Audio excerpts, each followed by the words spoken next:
Good morning. Good morning. I'd like to call the September MTA Board Meeting to order. General Counsel Paige Graves, would you provide a quorum update? Good morning. We have a quorum, Chair Lieber. Thank you, Paige. Before we hear from our public speakers, can we have the usual brief safety announcement?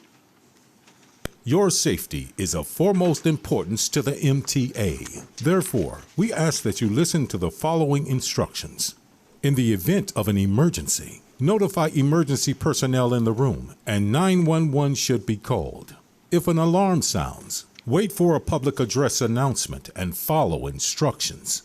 If told to go to another floor or to evacuate the building, leave all unessential items behind and use stairwell A just across the main hallway or stairwell D down the hallway past the elevators. An automated external defibrillator, AED, for use by trained personnel is in the main hallway just past the elevators. Thank you and have a safe day. Thank you. At this point, let's hear from public speakers. Kate Contino. Good morning and welcome to the MTA Board Meeting's public comment session. We have 47 members of the public registered to speak today. As a reminder to all public speakers to adhere to the MTA's rules of conduct and decorum. I'd also like to remind our public speakers that in the interest of time and fairness to all speakers, we will limit everyone to 2 minutes. In addition, we are expecting to go over our 60 minutes of allotted speakers' time in this room. All public speakers will be heard.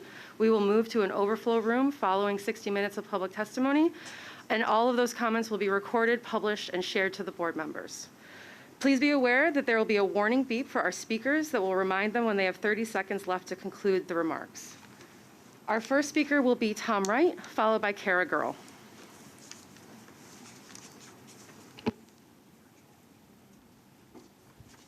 Good morning. I'm Tom Wright, President and CEO of Regional Plan Association, and I'm here today to register RPA's strong support for the MTA's Central Business District tolling program and urge the leadership of the MTA, New York City and state and federal officials to continue moving ahead with this vital program.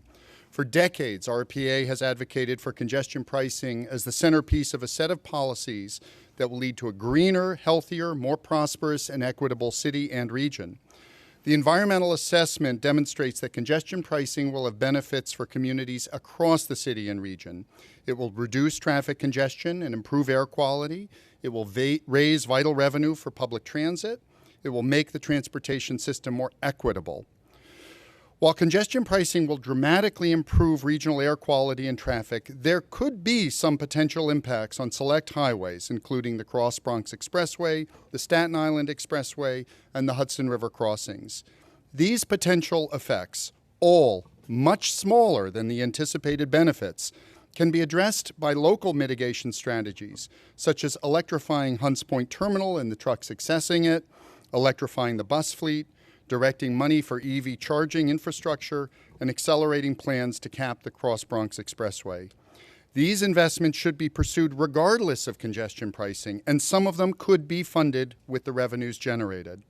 Additionally, congestion pricing should, to the greatest extent possible, equalize trip costs across various routes to eliminate toll shopping, which incentivizes drivers to go out of their way to avoid tolls, adding to local traffic congestion. These issues can all be addressed as the planning process continues after the environmental assessment is completed, and we must move forward with this vital program now. Thank you very much. Thank you. Our next speaker will be Kara Girl, followed by Senator Andrew Gonardis. Good morning. I'm Kara Girl, a Research and Communications Associate at the Permanent Citizens Advisory Committee to the MTA, PCAC. This week is Climate Week, and there's no better way to celebrate than with transit. The MTA single-handedly helps millions of New Yorkers reduce their carbon footprints every day. It's only going to get better with more electric buses, more frequent and reliable service, and state-of-good repair improvements that prove to riders that transit is their best choice. Transit, biking, and walking are the answer to reducing the large amount of emissions caused by cars and trucks. We're encouraged by your work on the first and last mile micromobility study on the commuter rails, and look forward to seeing your bike and pedestrian access strategic plan in the coming months. Getting riders around the region to transit without driving is the next step to ensuring that riders get on and stay on trains and buses. That's why congestion pricing has the potential to be one of the most transformative policies of our lifetimes. We can't overstate the importance of implementing it as soon as possible for transit riders, for our region, and for future generations. Getting more drivers out of cars and onto transit by discouraging non-essential car trips will reduce congestion and pollution, improve air quality, and fund critical transit improvements, cementing New York's place as a national leader in fighting the climate crisis. Congestion pricing will also help the MTA fund the critical resiliency projects it needs to protect our existing transit infrastructure from extreme weather and flooding. Hurricane season isn't over, and Mother Nature isn't slowing down anytime soon, as we've seen from the devastation Fiona left in Puerto Rico and the Dominican Republic. The few storms that have hit us this season left flooding in multiple stations and caused service outages on multiple lines. We thank you for restoring service quickly, but know that it's only a matter of time before the next Sandy inundates us. Our city and region can't afford to delay resiliency improvements, and we're confident that you can work with the city to expand sewer capacity and decrease the potential for the next big storm to put our transit system underwater. Let's make this Climate Week count. Thank you. Thank you. The next speaker will be Senator Andrew Gonardis, followed by Manhattan Borough President Mark Levine. Thank you. Good morning. And before I begin, just a happy belated birthday to our chairman. I believe it was your birthday earlier this week. I'm State Senator Andrew Gonardis. I did not get a chance to testify publicly at the congestion pricing hearings that took place the end of last month. I have submitted written testimony. I wanted to use this opportunity to share with you my thoughts as a strong supporter of the congestion pricing program, recognizing, of course, that there will have to be mitigation efforts made to help affected communities and affected populations so that they don't bear the overly burdensome brunt of the impacts of congestion pricing. But the benefits, as our previous speakers have already spoken to, vastly outweigh any of the issues that may arise, that all can be addressed. As a state senator who represents Southern Brooklyn, a neighborhood that is lacking for accessible subway stations, as well as has been heavily impacted by the climate effects of flooding in our subway system. As recently as last week, when we shut down our service because the 86th Street station was flooded out with the rain, we cannot wait to make the improvements to our 100-year-old plus subway system that riders expect and demand.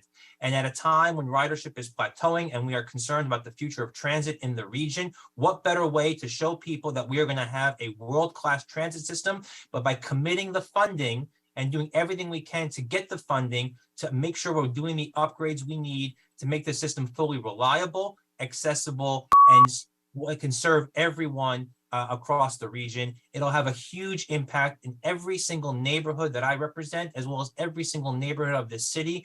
And I strongly urge the MTA to move forward with all haste to implement the congestion pricing program. We fought very hard to get elevators in Southern Brooklyn as part of the capital plan. We cannot afford to let those elevators fall off the plan because we don't have the funds there. And I thank you for the opportunity to share these thoughts. Thank you. Thank you. Our next speaker will be Manhattan Borough President Mark Levine, followed by Lisa Daglian. Thank you so much. Thank you to the chair and to the board for this chance to speak. The situation in the core of Manhattan right now on the streets really can only be described as a choking level of congestion. We are seeing travel times on some of the busiest crosstown routes often no better than walking speed. And this is having a hugely negative impact on our economy, adding logistical challenges and delays to the deliveries that businesses need to survive. It's obstructing emergency vehicles with FDNY and EMS response times getting longer in Midtown. And this congestion problem is getting steadily worse. We're still only at about 50% office occupancy. Tourism is not back at full force yet. So if we don't do something now to address this, we are heading into a full-blown congestion disaster. Thankfully, the environmental assessment for congestion pricing shows we have a chance to address this, projecting a reduction of 15 to 20% in vehicle trips in the central business district. But of course, about 3/4 of Manhattanites don't own a car. And while they are also impacted by congestion from a health and safety perspective and more, their biggest concern is mass transit. And these Manhattanites desperately need upgrades to our subway signal systems to reduce delays. They need newer train cars, renovated and more accessible stations. And the revenue generated by congestion pricing makes that possible. We have no other realistic way to fund the transit system's full capacity needs without it. Finally, I want to acknowledge that it is indeed extremely important that we look at hyperlocal effects around the region, as other speakers have acknowledged. For example, the fact that the environmental assessment shows total traffic in the Bronx will drop is good news, but it also shows an increase in truck traffic on the Cross Bronx. And that is a serious problem that must be accounted for and remedied. But in total, there's no doubt that congestion pricing will help address extreme congestion in the Central Business District and chronically underfunded mass transit. And it's why I strongly support this initiative. Thank you. Thank you. Our next speaker will be Lisa Daglian, followed by Jean Ryan. Morning, I'm Lisa Daglian, Executive Director of the Permanent Citizens Advisory Committee to the MTA, or PCAC. The Interborough Express, Penn Access, upgrading 1940s installed signals between Babylon and Patchogue and out to Montauk. A transfer connection between the Livonia Avenue L and Junius Street 3 stations. Accessibility projects in every borough for the subway and Staten Island Rail. In stations on every line of Metro North and across the Long Island Railroad. Come on, Metz-Willets Point. Jamaica capacity improvements, modern train cars and electric buses, and bus depots. New tracks, station improvements and upgrades. CBTC. Yard expansion to enable capacity and service upgrades on the Port Jervis line. Park Avenue Viaduct replacement. Port Jeff electrification. Enhanced security systems. A system more resilient to extreme weather. Beautiful artwork. State of good repair work to keep the system running and get riders where they need to go. More reliable service. Better response time for emergency vehicles. Faster deliveries. Improved bus speeds. Cleaner air. Less traffic. And fighting climate change. These are the benefits and just some of the potential projects that we as a region can expect to see from congestion pricing and that are at risk if it isn't implemented. We've already seen how it works with the for-hire vehicle congestion pricing phase 1 funding and security cameras. The environmental assessment shows that congestion pricing meets the goals of reducing traffic, improving air quality, and raising critical funding for vital transit projects. It's also the law, something that seems to get lost in so many conversations. Discussing the price of tolls and who receives the limited exemptions, along with how to mitigate unintended consequences, is for the next step of the process. Therefore, we're asking the FHWA for a FONSI so that New York can lead the way nationally, as we're poised to do. Delay will mean increasing costs and continuing choking congestion. Please Riders will conclude your lose out on remarks. what they deserve, a 21st century transit system for a 21st century region. Thank you. Thank you. Our next speaker will be Jean Ryan, followed by Kara Leibowitz.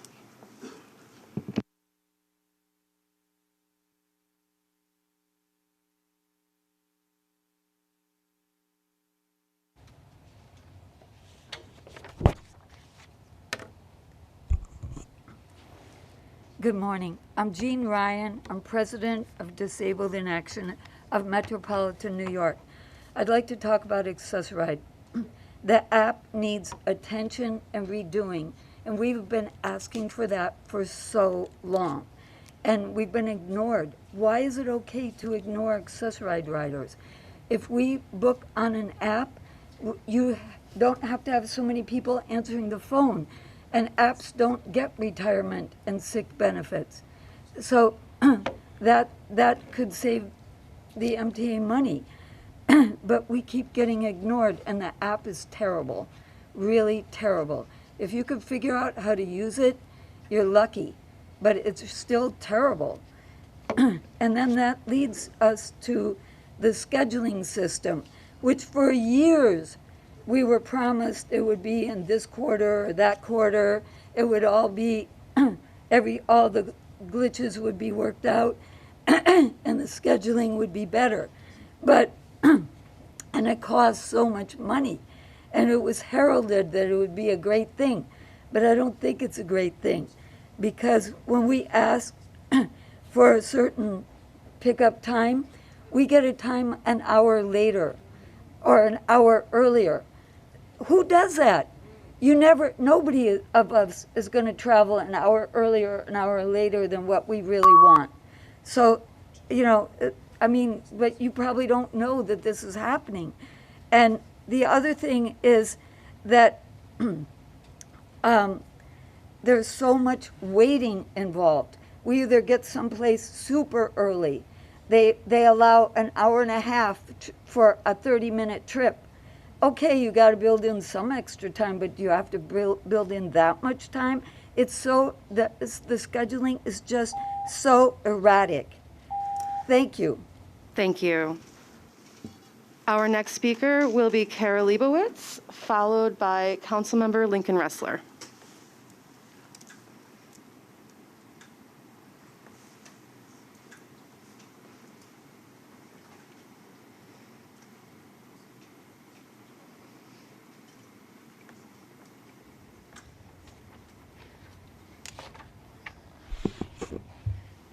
Good morning. My name is Kara Leibowitz. I am the advocacy coordinator for the Brooklyn Center for Independence of the Disabled, an independent living center serving people with disabilities. I am also a multiply disabled person at high risk for complications from COVID-19. Governor Hochul's decision to lift the mask mandate on public transportation and the MTA's absurd public education response jeopardizes the work that we have been doing with our #MaskTransit campaign to educate people about why mask wearing on public transportation is still crucial and until recently required to protect ourselves and others from COVID-19. Many high-risk New Yorkers use our public transportation system. We should not have to feel as if we are risking our lives every time we step onto a bus, subway, or accessorized vehicle. Beyond going along with the governor's decision, the MTA's response has been to put up confusing signs showing a mix of people improperly wearing masks, people wearing masks properly, and people not wearing any masks at all, with the message that any of these are okay. You do you, your signs say. This cavalier attitude towards a public health measure implies that masking is not to be taken seriously. Imagine if we applied the same messaging to things like drunk driving. Have one drink, or 10, and get behind the wheel. You do you. Respect people's choices. But because the city that was hit hardest by COVID at the beginning has decided that we are done with the pandemic, many more New Yorkers will suffer. The MTA should be ensuring that people have access to high-quality masks for free, not saying you do you. Chairman Lieber, you and the board have the authority to reinstate the mask mandate on public transportation in New York City. Please, for the sake of disabled and immunocompromised residents of your city, do the right thing. Thank you. Thank you. Our next speaker will be Councilmember Lincoln Ressler, followed by Emerita Torres. Good morning. Thank you to Chair Lieber and the MTA board. Happy belated birthday to the chair. I think I'm going to be the only elected official testifying from the back of a taxi cab in strong and enthusiastic support of congestion pricing. We need immediate approval and implementation for congestion pricing to move forward. I represent a waterfront district in Brooklyn, which includes the Williamsburg, Manhattan, and Brooklyn bridges. And we are absolutely dependent on our mass transit system. The only way that we're going to get the revenue that we need to invest and stabilize our public transit is congestion pricing. It is absolutely integral to the future, not just of the MTA, but of our city's economy and the well-being of the city. It's also imperative for environmental purposes. After big buildings, the second largest source of emissions in New York City is our transportation. We need to start getting people out of their personal vehicles into buses and subways and bicycles and other forms of transit. This is an absolutely necessary investment. And lastly, I just want to say that I've seen some concerns that people won't shop or go to the theater or enjoy everything that Manhattan has to offer. The best way to ensure that people are going to get into the central business district is to have reliable mass transit. We need to invest in the MTA now more than ever. And I am proud to be enthusiastically supporting congestion pricing. We're going to be releasing a sign-on letter with many Brooklyn elected officials tomorrow and hosting a press conference with Borough President Reynoso to express our enthusiastic support for the County of Kings in favor of congestion pricing. Thank you so much, and let's get this done. Thank you. Our next speaker will be Emerita Torres, followed by Bruce Hain.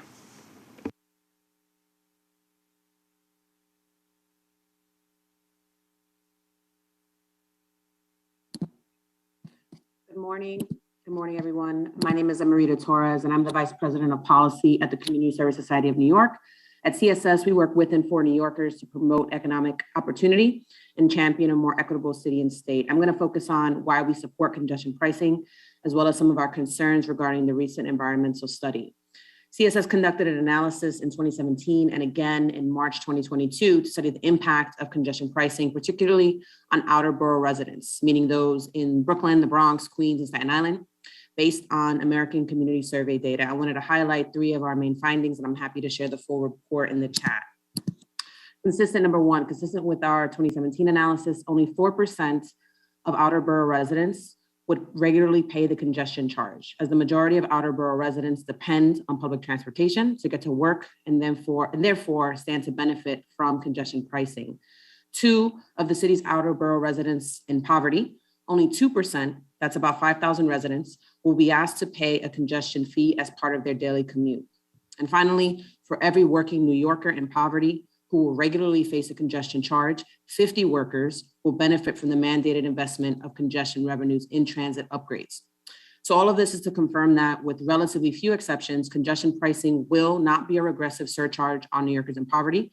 And because the funds for congestion pricing will go to necessary capital investments in the MTA, the plan will largely benefit low-income New Yorkers who regularly use mass transit. For this reason, we're a strong supporter of the plan and an early supporter of the plan. However, I want to underscore that we as CSS are very concerned by the environmental impact study released, particularly the increased traffic flow of trucks in the Bronx. We see that under nearly all scenarios, truck traffic, particularly on the Cross Bronx Expressway, will increase. While this may seem like a small uptick, we at CSS urge the MTA to significantly mitigate or even better, entirely eliminate this increased traffic flow. The Bronx, as we know, has a long history of environmental injustice and harm caused by public policy and planning decisions. Please conclude your remarks. The Bronx is crisscrossed by multiple highways that cut through its neighborhoods and communities, which has exposed Bronxites for decades. I have 2 questions for the MTA. What are your plans to mitigate the environmental? Thank you. Our next speaker will be Bruce Hain, followed by Jack Nienerberg. Good morning. I'm going to try and keep it nice now and short. First, I wanted to congratulate you for both the Wi-Fi and now in-train cameras. That's a way to leverage better service for virtually nothing as to expenditures by the MTA standards anyway. So it's just a great thing. I know it'll make for better service and safety. So there you are. Well, I wanted to talk about another sunny item. My favorite, Penn Station, New York, which I think your engineers, they want to ruin that too. But it is the holy of holies. It's better than Grand Central in a way because Grand Central has great distance to get done what it has to do before it, so it can divide. But Penn Station has about 1,500 feet. And what they did was at 10th Avenue, the 2 tracks divide to 6 tracks. And you have 6 tracks all spaced 12 feet apart. Now, if anyone understands the difference, Long Island Railroad was always 13 feet 4 inches. So when you have 4 tracks, it's 40 feet, the outside track center lines. But these are 12 feet, so they're quite close. It's worked with 85-foot cars, fine. And then when you go through interlocking A, it can glide through at a goodly speed with nary a jolt or antic, and no stop at Willimantic. That's an allusion to Kipling. So anyway, now compare Jamaica. First, you have the air train come in at that angle. Why did they do it at that angle? You could have made it a shorter walk. Please from the conclude your station. remarks. Well, too bad, because it looks like a crayon drawing in Google Earth now. Thank you. And I'd like to talk to you about it, but I never get to the point. Thank you. Our next speaker will be Jack Nierenberg, followed by Jason Anthony.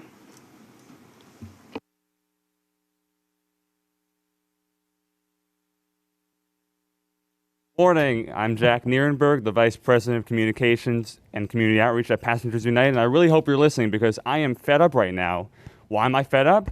Because at the last board meeting in July, I spoke in the live recording session. I was shoved to the back even though I registered super early, and it was stated on the record that our public comments would be posted online. That did not happen. And furthermore, I checked the meeting minutes and the board book. I spoke there, my name's not listed there. So, and it's not just me. I found that another colleague of mine, as well as several other people, their names did not show up in the meeting minutes and the board books. So that needs to be addressed as well. Secondly, I'm going to talk about congestion pricing, as many of the other speakers have already. So we are taking a survey to get the public's opinion on congestion pricing at Passengers United. That link, for the record, is bit.ly/congestion pricing survey. So please fill out the survey and we will be releasing the results soon. Personally, I believe that as the plan is right now, that would increase the wealth gap and potentially drive commuters who especially live in transit deserts or areas in the outer boroughs who do not have reliable public transportation service out of New York City. And that would leave the streets for wealthier drivers and luxury vehicles. Now, don't get me wrong, I'm for any effort to combat climate change. And at the same time, it is imperative that should such a program come into fruition, it would need to be equitable, and it would need, and the funding for the program should be strictly allocated toward improving transit infrastructure. Thank you. Thank you. Our next speaker will be Jason Anthony, followed by Michael Ring. Good morning, MTA Board. Jason Anthony from the ALU. Happy belated birthday, Jano. I know that your birthday was this past Monday. A couple of things that I want to address. Security cameras in subway cars. This was needed yesteryear. And why this was needed yesteryear? Because we needed this to what? One, catch vandals that will pull the brakes unnecessarily. Two, catch vandals that will do, unnecessarily things that will put in danger passengers like myself that ride our beloved system daily, and will put us in equal advantage like systems like SEPTA, Washington Metro, and others. I want to address an incident that occurred on Sunday that was a victim myself doing an event sponsored by the Transit Museum that sadly, we need more police presence during the Transit Museum event. But I want to invite all board members to have presence during the Transit Museum event. Because as you guys know, the Transit Museum has operated doing deficits during the pandemic. And also, congestion pricing is more needed ever than before. Especially my organization, ALU, doesn't talk about it, but I do. So let's prioritize it. And I'll see you guys next month. Thank you. Our next speaker will be Michael Ring, followed by Rick Horan. Hiya, my name is Michael Ring. I'm speaking for Disabled in Action and the Downstate chapter of ADAPT. First, you guys do a fantastic job doing something very complicated, very sophisticated, different government agencies working together. But this is a chance for, us citizens to have 2 minutes to tell you how to do it better.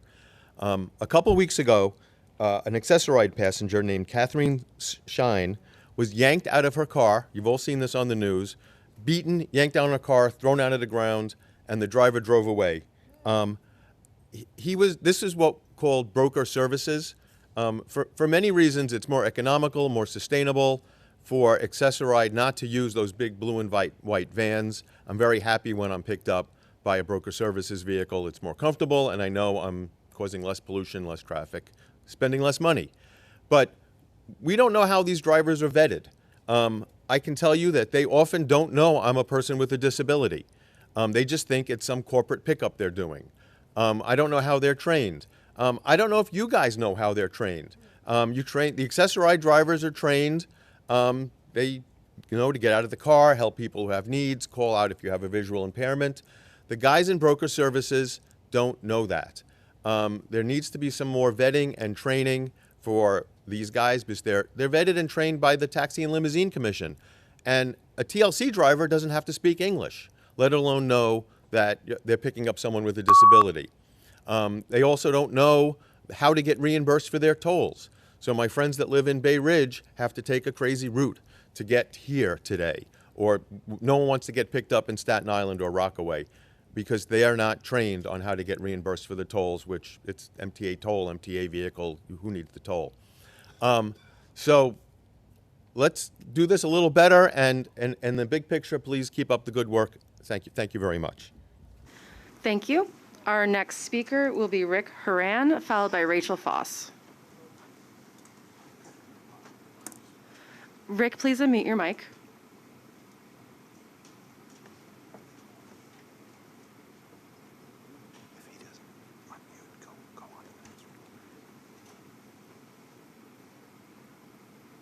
Apologies. Thanks for your time this morning.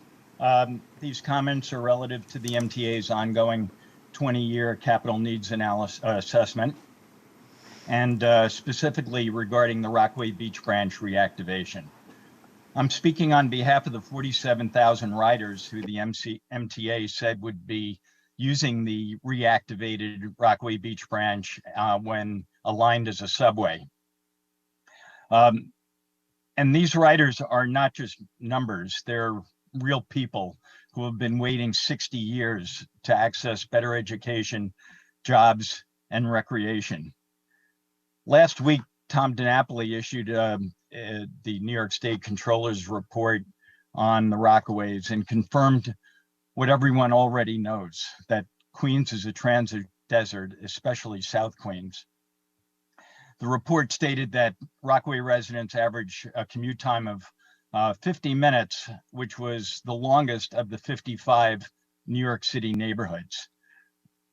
That problem will not solve itself. We need to do something for these people. The report also stated that 1/2 of the Edgemere households and more than 1/4 of Far Rockaway and Hamels households relied on Supplemental Nutritional Assistance Program, or SNAP. There's been a lot of talk about transit equity. The MTA has a chance to do something about it. We look forward to a very transparent and complete assessment report, and we'll be checking in regularly. Thank you.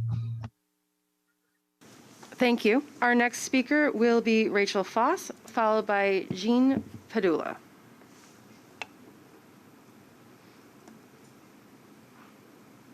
Good morning. My name is Rachel Foss, and I'm the Senior Policy Advisor for reInvent Albany. We advocate for more transparent and accountable New York government, including for authorities like the MTA.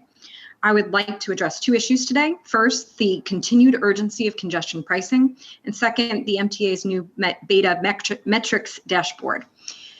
reInvent Albany strongly supports congestion pricing because it is the law and has been shown globally to reduce motor vehicle congestion, air pollution, and travel times. The MTA's environmental assessment shows a 15 to 20% reduction in motor vehicle traffic in the central business district, which will reduce delays to emergency and commercial vehicles and help MTA bus riders whose trips are the slowest in the nation. Congestion pricing will provide the MTA with a reliable, environmentally beneficial source of revenue that the metro region needs now to fix our buses, subways, and commuter rails. This is particularly crucial as the MTA has a looming operating budget crisis and cannot afford to borrow any more from its own resources to fund its capital program, with its debt load already at 20% of operating revenues. The MTA has amended its capital plan once to address for increased costs due to inflation, and further delays will make it even more expensive to complete needed capital repairs. Second, reInvent Albany championed the passage of the MTA Open Data Law, sponsored by Senator Leroy Comrie and Assemblymember Bobby Carroll, and we appreciate that the MTA is working to implement the law while also seeking to streamline its board books. We look forward to digging into the new beta metrics dashboard, which contains many data sets previously in the board books. We encourage the MTA to continue to meet with stakeholders to ensure open data and the metrics portal are easy to use, provide high-value information, and is in fully open data formats. Additionally, the MTA should provide a general board update about the implementation of the open data program. Thank you for your consideration. Thank you. Our next speaker will be John Padula, followed by Senator Brad Hoylman.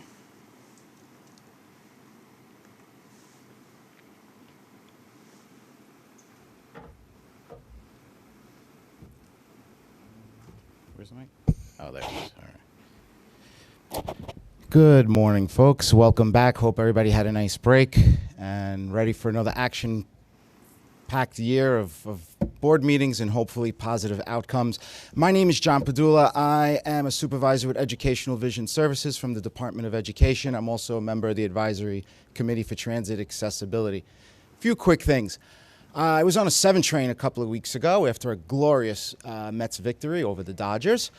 And very interesting, all the gates in the station were wide open, and if not hundreds, but thousands of people were getting on the train for free.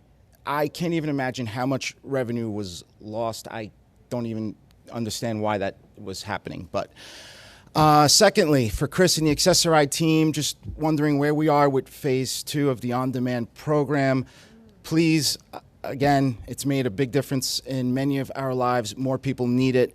We deserve the same autonomy and flexibility as any other citizen in this city.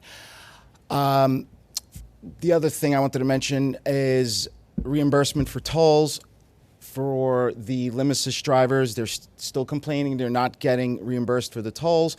Doesn't the MTA own these bridges and tunnels anyway? I don't get it. But that's why you can't cover trips in Staten Island or the Rockaways. It's impossible to get a car into Manhattan in the morning. Again, you don't get a fair wage. Who wants to go to work for nothing? So, congestion pricing, I don't know if I have a strong opinion either way. I guess it'll be good revenue. But just please, the yellow and green taxis, those guys got a raw deal years back. Their medallions are worth nothing. We should definitely give them an exemption.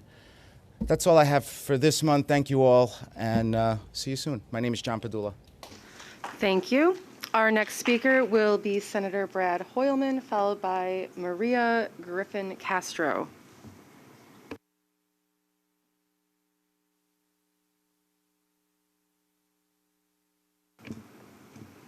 Senator Hoylman?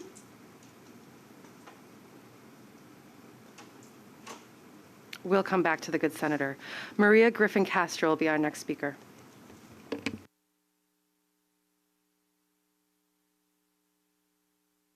Thank you. And thank you to the MTA for making this meeting accessible to those of us who need the option to attend virtually. I wanted to speak about, we've been speaking a lot about accessibility, and I'd like to speak about accessibility to people who are immunocompromised. I currently have not been using the MTA because my husband is immunocompromised, and I can't afford to catch COVID. I also know of healthcare professionals who are avoiding it because they can't afford to catch COVID and possibly pass it on to their patients. There are numerous studies out there saying that masking works better if it goes both ways. And public transportation, there are certain things in life that need to be accessible to everyone. And in a city like New York, public transportation is something that absolutely needs to be accessible to everyone. Please consider reinstating the mask mandate on the MTA, and making this safe as possible for everyone to access public transportation. Thank you. Thank you. Our next speaker will be Lisa Gessen, followed by Joe Rappaport.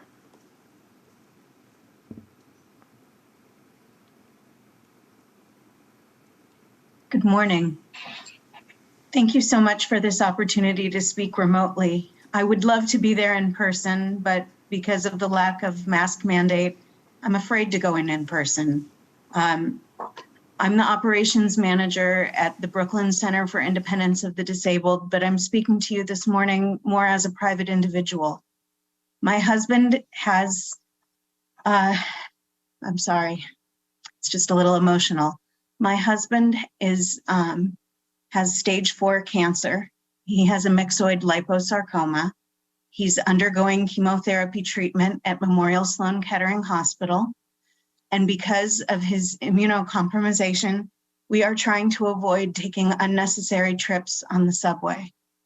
It's really a hardship because the subway is an amazing resource for so many of us here in New York City, and we really count on it. In fact, we live in a neighborhood that's easily subway accessible purposefully so that we can get to Sloan Kettering easily. But right now, we're trying to avoid it because nobody's wearing a mask because there's no mask mandate. I know the governor took away the mask mandate, but the MTA has an authority of its own.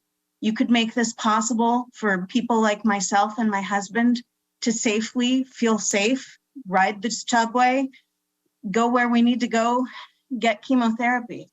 I would love to take a private car service, but unfortunately, as you might imagine, I have mounting bills, even though I have good insurance. So I just want you to understand that that masks provide a really important resource for people who have all kinds of serious medical conditions. And I thank you for the opportunity to speak this morning. Thank you. Our next speaker will be Joe Rappaport, followed by Senator Brad Hoylman.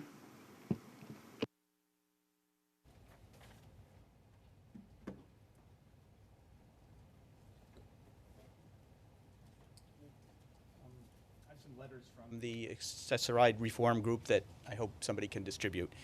I'm speaking today actually on behalf of Lisa Smith, who was unable to testify today.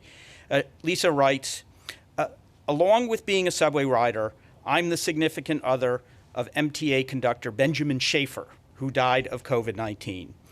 If the MTA had deliberately looked for a way to give me or Ben the finger, they couldn't have done better than the new "You Do You" mask signs, a cutesy spoof of your previous signs, suggesting that riders concerned about COVID shouldn't rock the boat. Here's the thing, public health isn't about you. Lisa writes, I have respiratory issues that crop up intermittently.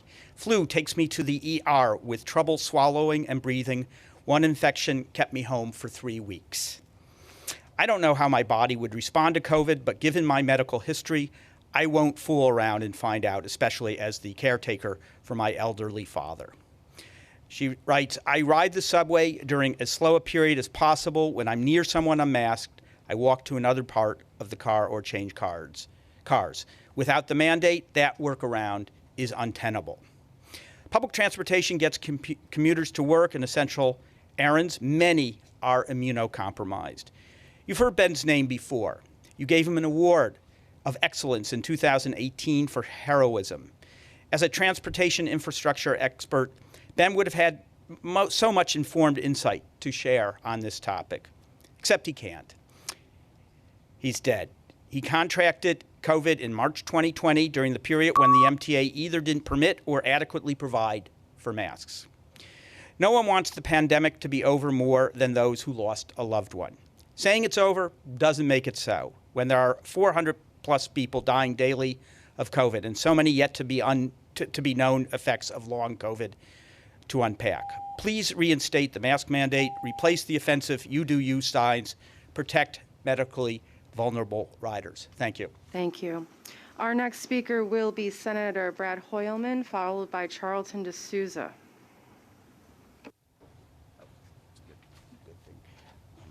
Thank you. I'm State Senator Brad Hoylman. I represent the 27th Senate District, which runs from Canal Street all the way to 72nd on the west side and from 3rd Street up to 56th on the east side. I appreciate the opportunity to speak to you today. And first, let me say my heart goes out to the MTA frontline workers who suffered and were made sick by the pandemic. So I really appreciate the comments here today. I'd like to begin by stating I was an early supporter of the Central Business District tolling program, commonly known as congestion pricing, and still believe the program is going to be critical in our efforts to mitigate the impacts of climate change, repair and build a modern public transportation system, and reduce congestion on our city streets. It is Climate Week here in New York City, so I think this is an appropriate juncture in your meeting to talk about congestion pricing. I'm thankful to the MTA and your partners for providing such extensive opportunities for commentary and public engagement. It's going to make this program even stronger and give us additional information to address the real concerns about equity and implementation in the congestion pricing plan. However, the status quo as it stands is not sustainable, and congestion pricing is uniquely situated to address many of the competing crises that our city faces. We have to keep in mind that as we contemplate a drastic reimagining of our city streets, that there are bound to be growing pains, but nothing that we cannot address by coming together and find neutral ground. To underline exactly why we need this program, I'll say this. The transportation sector accounts for nearly half of all carbon dioxide emissions in New York State. While other sectors have made strides in reducing greenhouse gas emissions over the years, transit has proven more difficult to reform. Congestion pricing is going to lower the number of vehicle miles traveled in New York and help incentivize other low carbon alternatives, such as our subway, buses, cycling, and walking. We need congestion pricing also to improve street safety. Please conclude and your we remarks. know that we are going backwards in terms of our efforts to make our streets safer. I urge the Thank MTA you. to Okay, our next speaker will be Charlton D'Souza, followed by Martin Howard. Good morning, everyone. My name is Charlton D'Souza, president of Passengers United. And yes, we need the mask on the subway. Everyone should have a mask on. Over 1,000 transit employees died of COVID-19. They didn't have to die.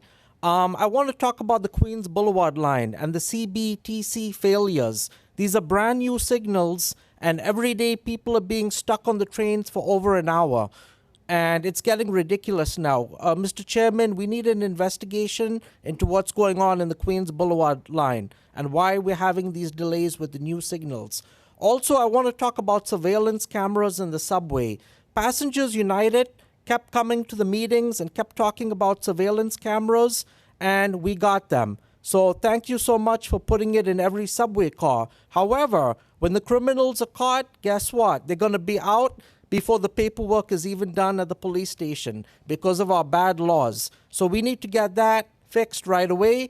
And then the other thing is, the cameras and the legacy cars, that's going to take 3 or 4 years to get done. So in the meantime, we need 2,000 private security guards, or you can have property protection agents for the MTA also in the subway stations. Hire 2,000 of them. It's also come to my attention, Mr. Chairman, that you are eliminating the private cleaners that were brought on the property during the COVID-19 emergency, and they're being replaced with MTA employees, which we need more MTA full-time cleaners that are unionized, but please keep the private contractors on the property as well, because when the homeless people sleep on the subway in the colder months, the trains are going to be a mess. And already trains are being taken out of service because of feces and urine and all that stuff. And also subway surfers, the MT needs to go to the schools and put a stop to it.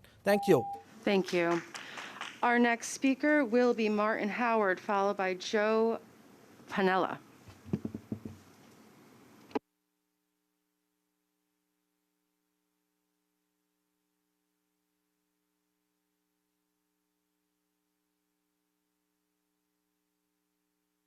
Good morning. Y'all made a mistake calling me Martin. It's Michael Howard. But I prefer Mike. But anyway, I would like for the mask mandate to be reinstated because I noticed that people with disabilities like myself are against, people like, let me go back to what I'm saying. People with disabilities like myself are against, are for mask mandates, but what I wear on my neck is a mask, not a turtleneck, just to let y'all know. And I just want to say happy belated birthday to Chairman Libra.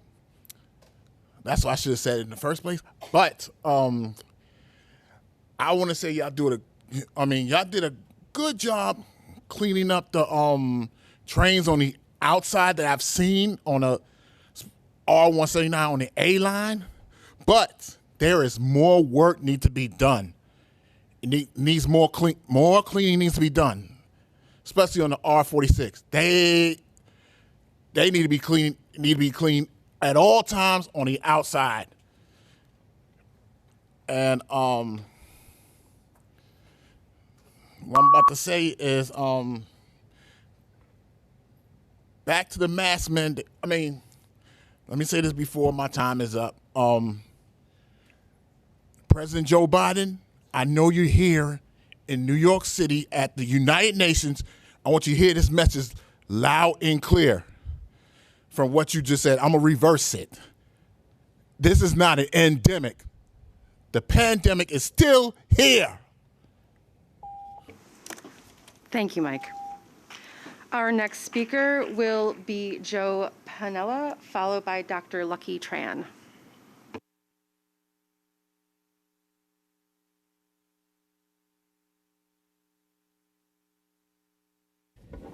Good morning.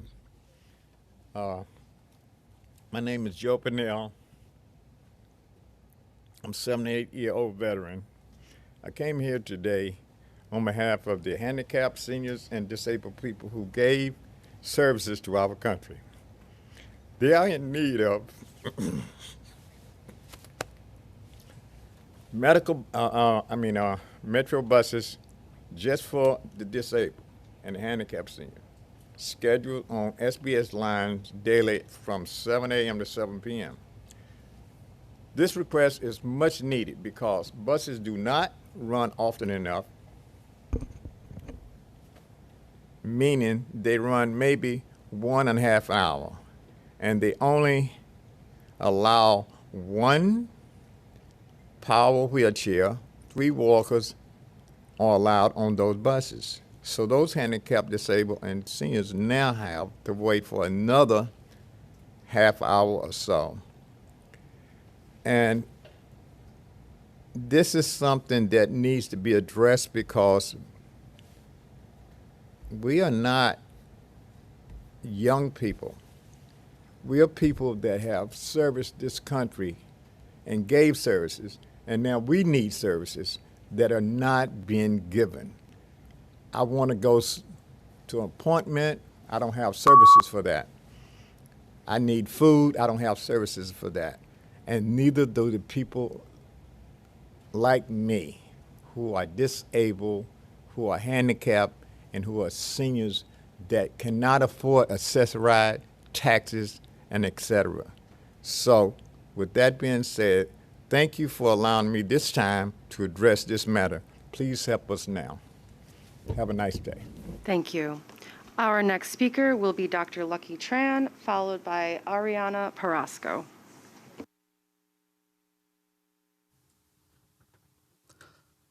Good morning, everyone. My name is Dr. Lucky Tran, and I am a scientist and public health communicator who works at Columbia's Medical Center, and I co-founded the March for Science.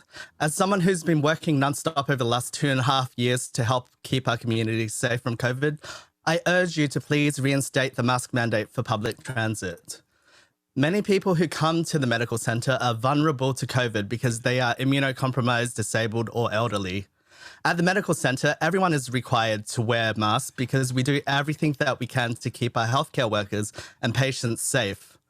But the decision to remove the mask mandate on public transit puts our patients at risk when they travel here, or means they are not getting the healthcare they need because they are unable to travel safely to the medical center. Now, there's been a lot of disinformation spread about masks, but as a scientist, I can tell you clearly, mask mandates work.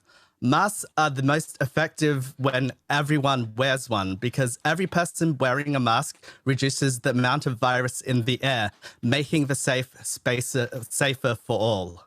Mask mandates increase mask wearing because the majority of people who are not opposed to wearing masks, but they don't know when they should be wearing one. Mandates alert the public that virus levels are still high and they should be taking precautions. Millions of New Yorkers rely on public transport to take them to work and to access healthcare, groceries, social services, etc.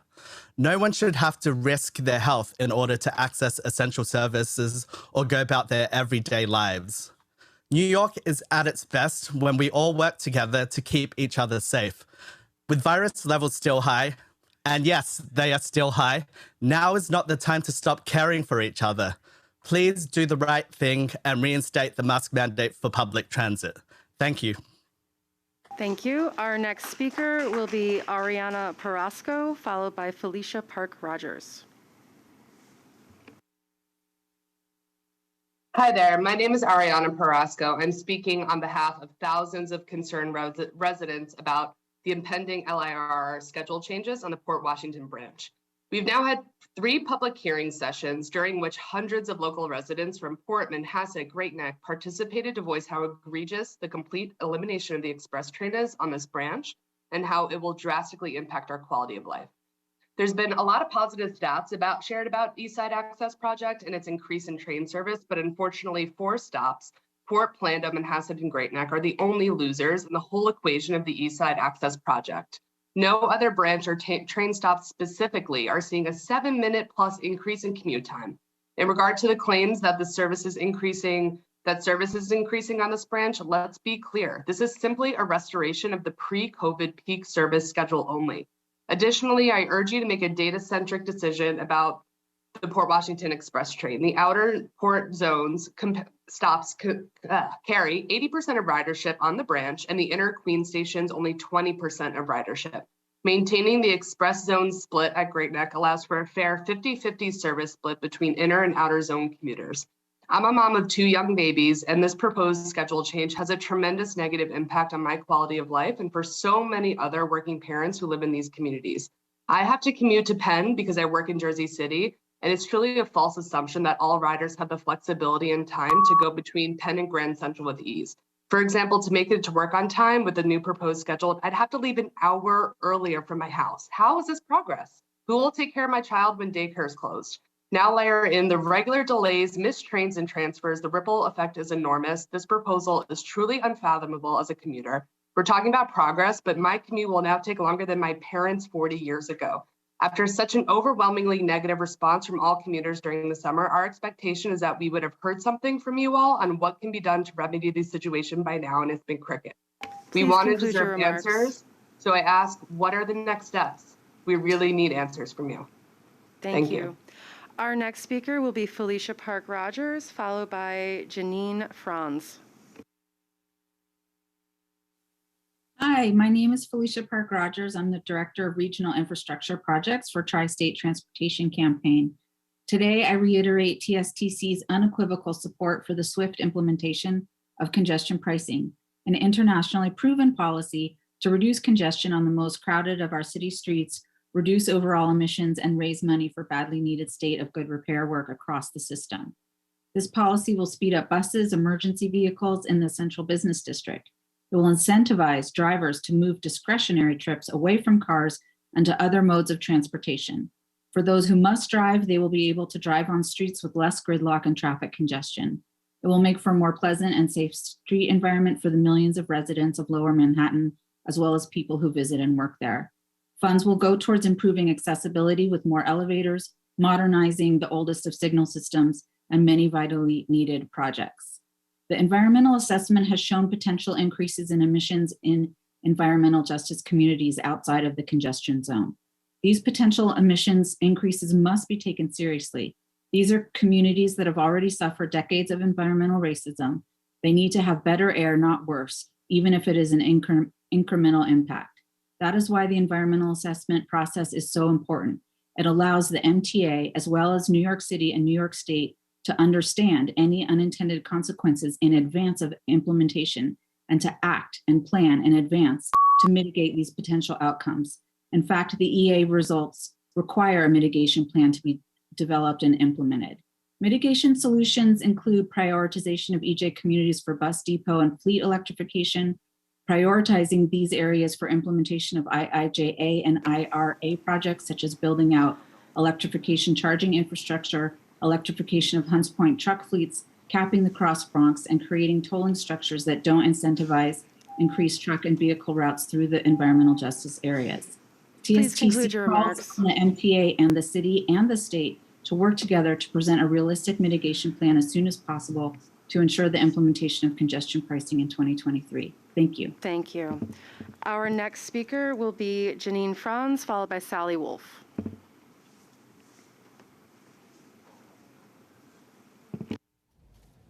Yes, good morning all. This is like my third time here. I'm here to speak about Accessoride. I've had some good trips and I've had some bad trips. But all in all, I'm being customer profiled because of the numerous complaints I have against professional transit. Instead of them trying to fix those complaints, I was recently removed from them and given to Maggie's. I've had a bad experience with Maggie's years ago. So I'm being retaliated against. I request not to have Maggie's because the other day,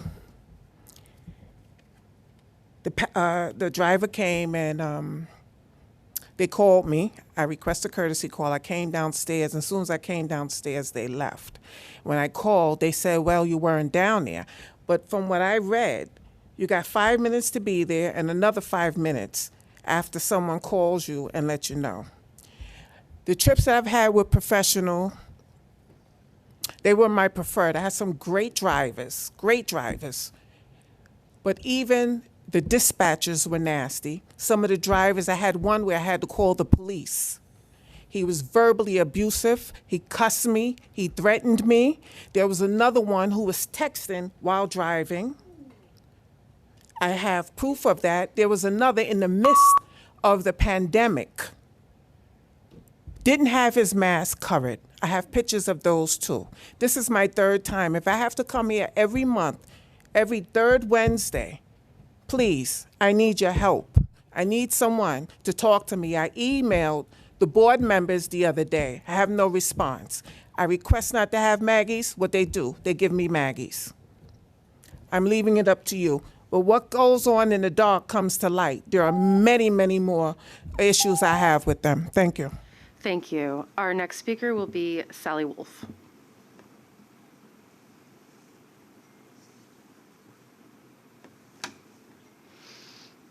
Good morning. My name is Sally Wolf. I live in Flatiron. I grew up on Long Island, so I've been a lifelong train rider. And a couple years ago, when I was first diagnosed with breast cancer, I still rode the train. I took the 6 uptown to a double mastectomy. I took it uptown to several chemo sessions. And when my cancer metastasized a couple years later in 2018, I also took the train, both the 6 and the awesome newly opened Q extension uptown. I did that until the pandemic because now I can do me. The you do you, I can do me. I can put on an N95. I can layer a surgical mask on top of it. But I cannot, after choosing a seat that feels safe to me, I cannot prevent someone else from sitting beside me unmasked. So this summer, I walked 3 miles each way to Memorial Sloan Kettering in 95-degree heat. And then a couple weeks later, I walked 4 miles each way to Mount Sinai because it felt safer to me than riding the train. Now, the daughter in me cannot walk to Long Island to see my parents, and the auntie in me which is what I love being most, cannot walk to Connecticut to see my nephew and 2 nieces. I am not alone. I am amongst 3% of Americans who are moderately to severely immunocompromised. Layer in those who are mildly immunocompromised or caregivers, or who just choose to still be cautious for whatever their reasons. We need a better option. It's not just our physical well-being, the mental well-being, the mental gymnastics of scanning a car, choosing a seat that feels safe, only to have the group shuffle every time the doors open at each subsequent station, having to move. And by the way, this room is a perfect example. I've moved my seat 3 times because people are not intentionally thoughtless, but we're all a little mindless after the pandemic. Please help us ride safely. Thank you. Thank you. Chair Lieber, we have reached the allotted time for this public comment session. At this time, I ask the remaining public speakers to stand by as we transition to a separate live recording session. If you are a remote public speaker participating on Zoom, please stand by and wait for further instructions from the moderator. Public speakers in the room, please join us in conference room 4. We appreciate your cooperation. Thank you. And Kate, thank you for moderating. I just want to say that if we had a slip up last month or in July vis-a-vis the posting of the remaining testimony online and the inclusion in the minutes, we will correct that. And I thank the speaker who pointed that. I thank all the speakers for their comments. So let me get started with mine, an update for this great board. I want to thank all the board members and the members of the public who testified and those who were present. I want to welcome back the public speakers and the board members who, this is our first meeting since midsummer. And I also want to acknowledge that one board member is not present, who's Frankie Miranda, who is, as president of the Hispanic Federation, is all in, all 24/7 on relief and support for Puerto Rico, which is going through a tough time. There's a special connection between New York and Puerto Rico. We all know that. And Puerto Rico is very much in everybody's hearts and minds at this time. A special welcome to our new Chief People Officer, Hugo Pizarro. I'm trying to see if I see Hugo in the room, but he was here. And just want to say you arrived at the right time. So we very much value having a first-class HR professional to lead what has been a process for us of recovering from a period when we were not doing any hiring and we had such tremendous attrition. And in order to fulfill our mission, we really need to rebuild this organization in terms of personnel. So Hugo's going to lead that effort under Lizette Camello's leadership. This is going to be another busy meeting. We have a couple of special presentations lined up. We always do those, and I hope that they're helpful. Vice President of Paratransit, Chris Pangilinan, is going to provide an overview of the program. We heard from some speakers today. Chris does have an update, and there's a lot of, broadly speaking, a lot of significant and positive news. Jamie Torres-Springer, the president of MTA Construction Development, is going to give an update on the capital program, especially focused on state of good repair as a huge feature of the program. And John Kaufman, who's our chief of strategic initiatives, is going to do a follow-up on the 7 priorities. 6 months ago, John outlined 7 priorities that we're all following, and I thought it was timely for us to give an update to the board on where we stand with all of that.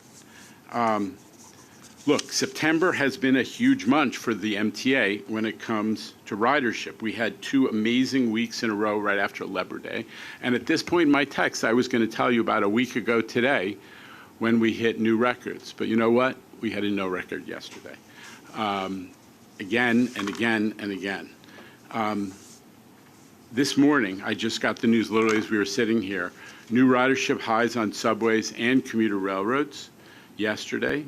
Subways beat the week ago, Wednesday, September 14th record, hitting 3.76 million riders.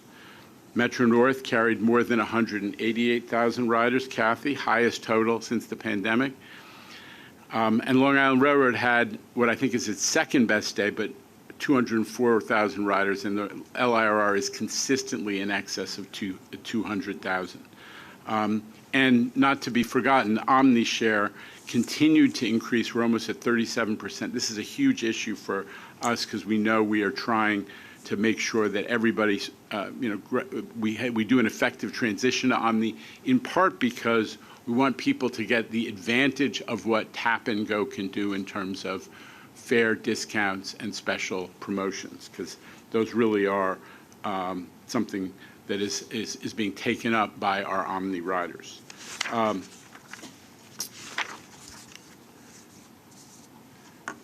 I keep showing you maps every month, but they're really important because they're telling us something. This map shows the stations with especially significant ridership growth since May. System-wide, ridership has grown 6% during that time, but what the map shows is the stations that have grown more than 10%. What pops out, it's exactly the same areas that I told you were lagging back in the spring and in the early summer. For example, the commuter rail hubs, Grand Central and Penn Station, 15 to 17% growth since May. Midtown South and Lower Manhattan, where a lot of the tech and creative economy jobs are located, as well as downtown Brooklyn and Long Island City. Those of you who know the geography will see that too. In those areas, we've seen a way above average growth of 20 to 25%. Tourist destinations, Howard Beach and JFK Airport on the A line, Hudson Yards, the stations around the World Trade Center, 20 to 30% since May. Most of the recent ridership surge is attributable to white-collar workers returning to their offices more frequently, along with tourism and school reopenings. I never want to forget the blue-collar and essential worker neighborhoods, which have continued to rely on mass transit right through the pandemic and have grown back to much higher levels than everywhere else. We're not going to stop talking about them. But credit also to the team that runs the service for strong service by every performance standard. On-time performance, service delivery, customer journey time. We're hitting new marks, and I think that's part of the story of why riders are coming back. But also, it's at least partly because people are starting to feel safer in the system. Customer perception of safety has actually improved in our latest Pulse surveys, even since the large biannual survey that Shanifa presented on committee day on Monday. Thank you, Midori, for pointing it out. There's a gap between that large survey and the Pulse surveys we're getting, and that gap in time is showing people are getting more comfortable with safety issues. And to reinforce this, we heard from the Partnership for New York City just this week that their most recent surveys are showing a more optimistic and positive view by companies, their member companies, and by the workforce. Now we're taking the next step to keep riders safe and to make sure that they feel safe by expanding security cameras into the subway cars themselves. Yesterday, I stood with Governor Hochul to announce that every single subway car in the MTA system will soon be equipped with interior-facing cameras. Thank you to the state of New York for allocating $2 million to the MTA out of their federal pot. And that investment, plus the additional funds we have available from the Subway Action Plan, and acknowledging always our partners in the city in that effort, together, those two sources enable us to buy thousands of closed-circuit cameras to fit out the entire fleet in approximately 2 years. We're shooting for 2 years. We're still in the process of figuring out how we spread the work around the different facilities. Corona Yard, where we were with the governor yesterday, is going to be a focus, but we're going to be working in many different facilities. But we're moving very, very quickly. There are going to be 2 cameras per car, and they're going to be recording everything that goes inside, and the caliber of the video is fantastic. Listen, the message is loud and clear. If you prey on New Yorkers in the transit system, we're going to get you on video, and our partners at the NYPD are going to catch you, and you're going to be put into the justice system. It's just as simple as that. We need for people to understand that you can't mess around and commit crimes on the system and against our riders. At Monday's Transit Committee meeting, we were fortunate to be joined by Chief of Department Ken Corey. Now, we may have understated a little bit. Chief Corey is the second ranking official, and he's the highest uniformed official in the NYPD. It was the first time that level had spoken to the MTA board. Chief Corey spoke at length about how the department is not only sending more officers into the subway system, we've been hearing about that for some time, but also taking a new approach to their patrols, with officers engaging more with customers and checking in more frequently with both conductors and bus operators. I think that is going to, again, build confidence and morale as more and more people see and have a sense of the police presence in the system. And they're doing a ton of late-night homeless outreach support with the social service professionals and the other professionals on the end-of-line operation, which is led mostly by the city, although supported by the governor and state clinicians as well. The result is we're starting to move the needle on crime. Since January, major index crimes per million passengers are down 36%. Track trespassing incidents, which we've talked about in this forum again and again, and how not only it's a tragedy for the human beings who are put at risk in that situation, but also the impacts to service. Track trespassing incidents down 58%. Homeless counts down across the system, especially at Penn Station, where homelessness and quality of life issues have been reduced by almost 80% as a result of a coordinated multi-agency effort led by our own Pat Warren in tandem with the NYPD, Amtrak, and the MTA PD. Vandalism down 32%. Listen, and there has been an increase in tab tickets for fare evasion. Again, we're waiting for the Blue Ribbon panel to give us a more comprehensive strategy on how to do fare evasion enforcement in a way that is fair and even-handed, but also effective. But in the meantime, more fare evasion tickets, not arrests, but tickets, are being done. And we're also seeing more summonses for dangerous scams like dangerous behaviors like riding between train cars, and also for scams where criminals, and this is something that Rich Davey has prioritized, making sure that we are cracking down on situations where people are breaking the vending machines and then using that as an excuse to run a scam where they sell swipes or open the fare gate or otherwise. And Rich has actually started prioritizing and actually targeting some of the stations where that's happening and putting armed guards there to try to protect the vending machine and deter fare evasion, and we're seeing significant results. So stand by for further action on that. Listen, it is way, way too early to declare victory on subway safety, but the progress is undeniable, and we're going to keep highlighting that issue as we move forward. The governor also joined us earlier this month in Penn Station to celebrate the opening of the Long Island Railroad Concourse at Penn. If you haven't seen it, please go take a look. You won't recognize the space. I saw some commuters come out and literally be confused about where they were because it looked so different than that very cramped and unpleasant corridor we all know so well. The corridor is now doubled in width to 57 feet. The height has been raised to 18 feet all the way through. And this is just a glimpse of what's to come under the Penn Station reconstruction project championed by Governor Hochul, who has prioritized Penn Station and fixing Penn ASAP. A few months ago, I joined Governor Hochul, Mayor Adams, the governor of New Jersey, Amtrak leaders, to celebrate the release of an RFP to design the renovation of existing Penn.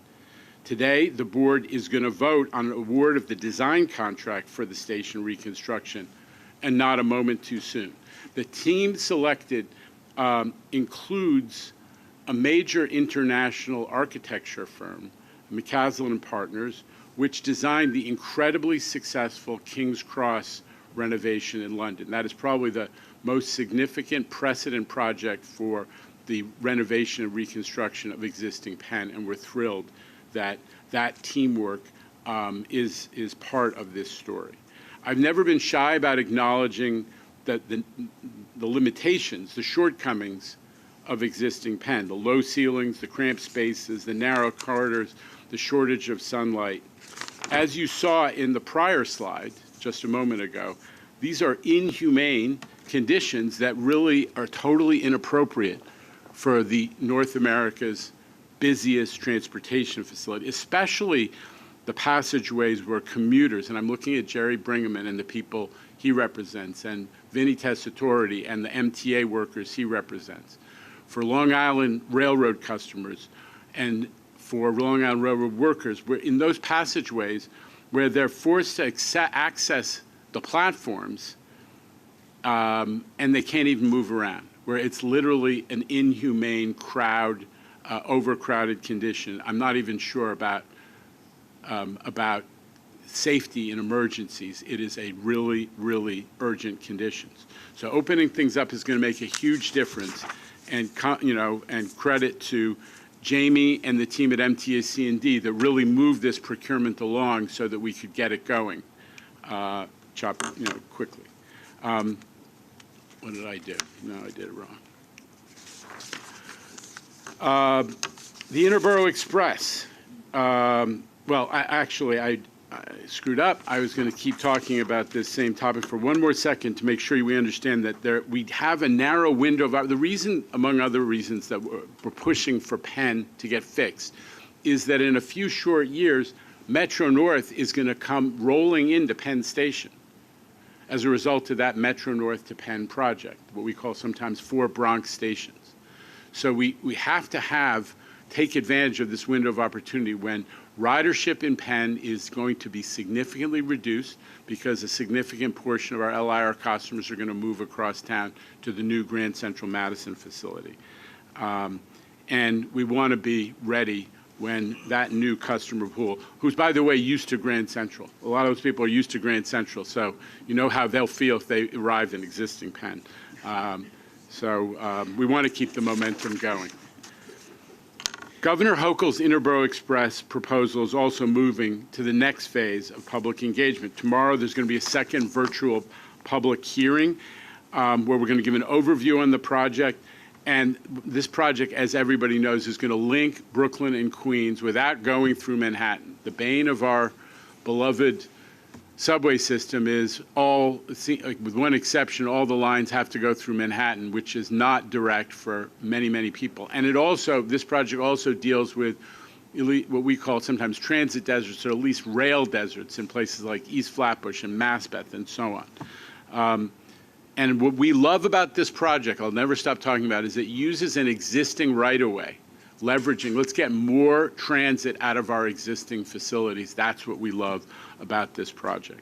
Since the last public meeting, MTA Construction Development has been working hard to advance the alternatives analysis to figure out whether it is our choice to do bus rapid transit, light rail, or conventional heavy rail. That decision is important because we need one modal option to study as part of the environmental process, which is going to kick off as soon as we reach that decision on what they call the locally preferred alternative in the fall. So we're in go mode on the Interborough Express.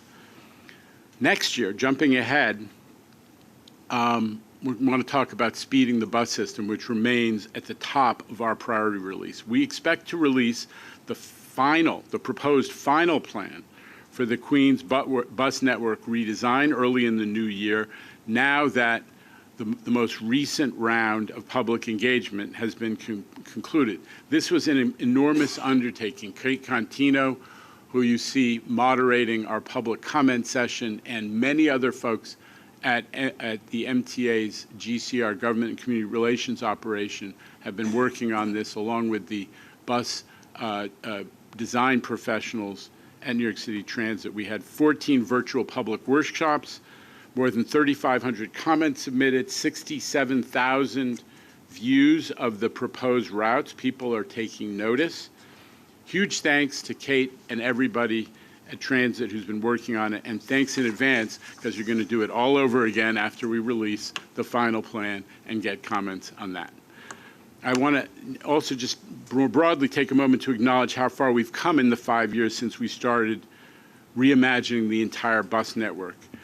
We began with Staten Island Express buses in 2017, then worked our way through the Bronx redesign, which has been a huge success, before starting in Queens. The process was delayed during COVID, but that gave us an opportunity to restart Queens with a clean slate after the initial offering frankly attracted a fair amount of resistance.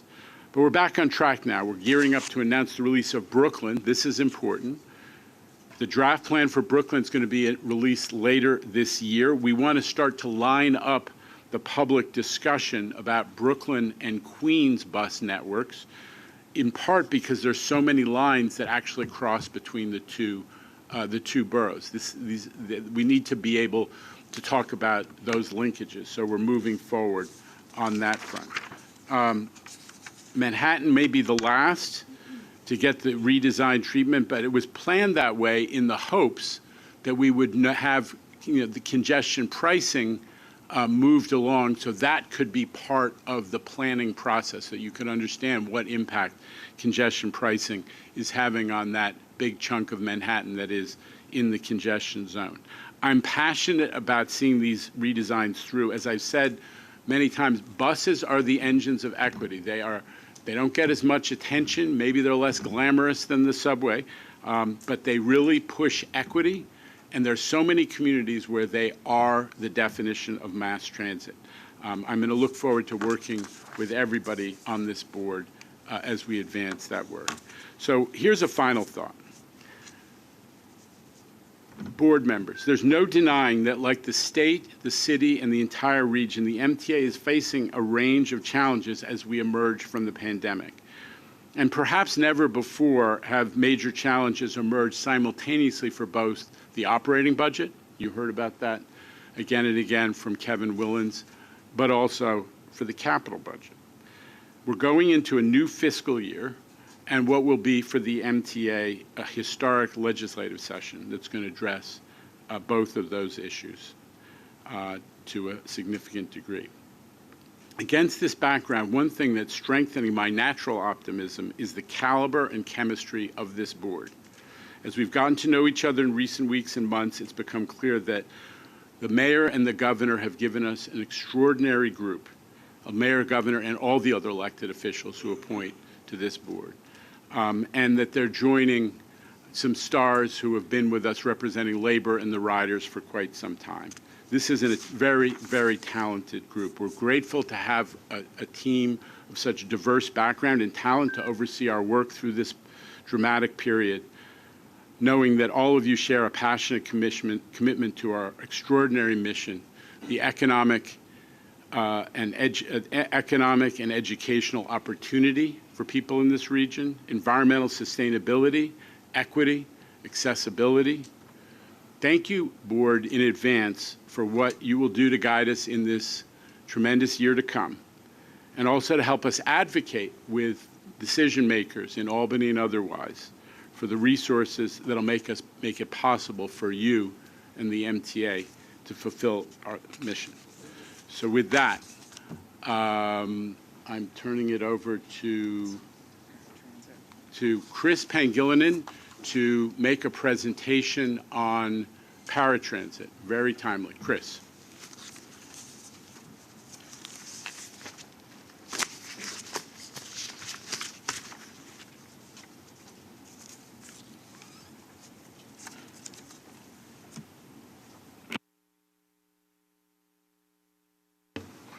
All right, great. Thank you, Jano, and thank you, board, for having me here today. My name is Chris Pangilinan. I am Vice President of Paratransit here, and I'm excited to have this opportunity to discuss with you this morning Paratransit and our accessorized service. And I also want to thank the public speakers who are here today and who come month to month to speak about accessorized. So thank you for coming and sharing your experiences here. So in today's presentation, what I want to do is have 5 takeaways for everyone here to leave with after the presentation. The first is talking about what my goal is for paratransit and why I'm here today. Talk about what paratransit is exactly and how we've been doing the past 18 months in this pandemic period. We'll then switch over to talk about what our new mission is for paratransit and some of these initiatives that we want to put in to fulfill that mission. So first of all, public transportation, as we know, is really the beating heart of New York City. And I joined Paratransit because we want to embark on improving this key service for people with disabilities.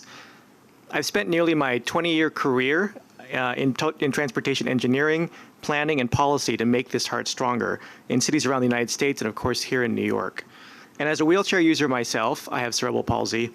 I am also a paratransit customer and a subway elevator user and a bus user, and I've been and continue to be an advocate for public transportation and for accessible transportation. And the reason why is because, as some of our speakers have noted, public transportation is really what makes New Yorkers be able to have and live their fullest lives when we have safe, affordable, and accessible transportation that's reliable.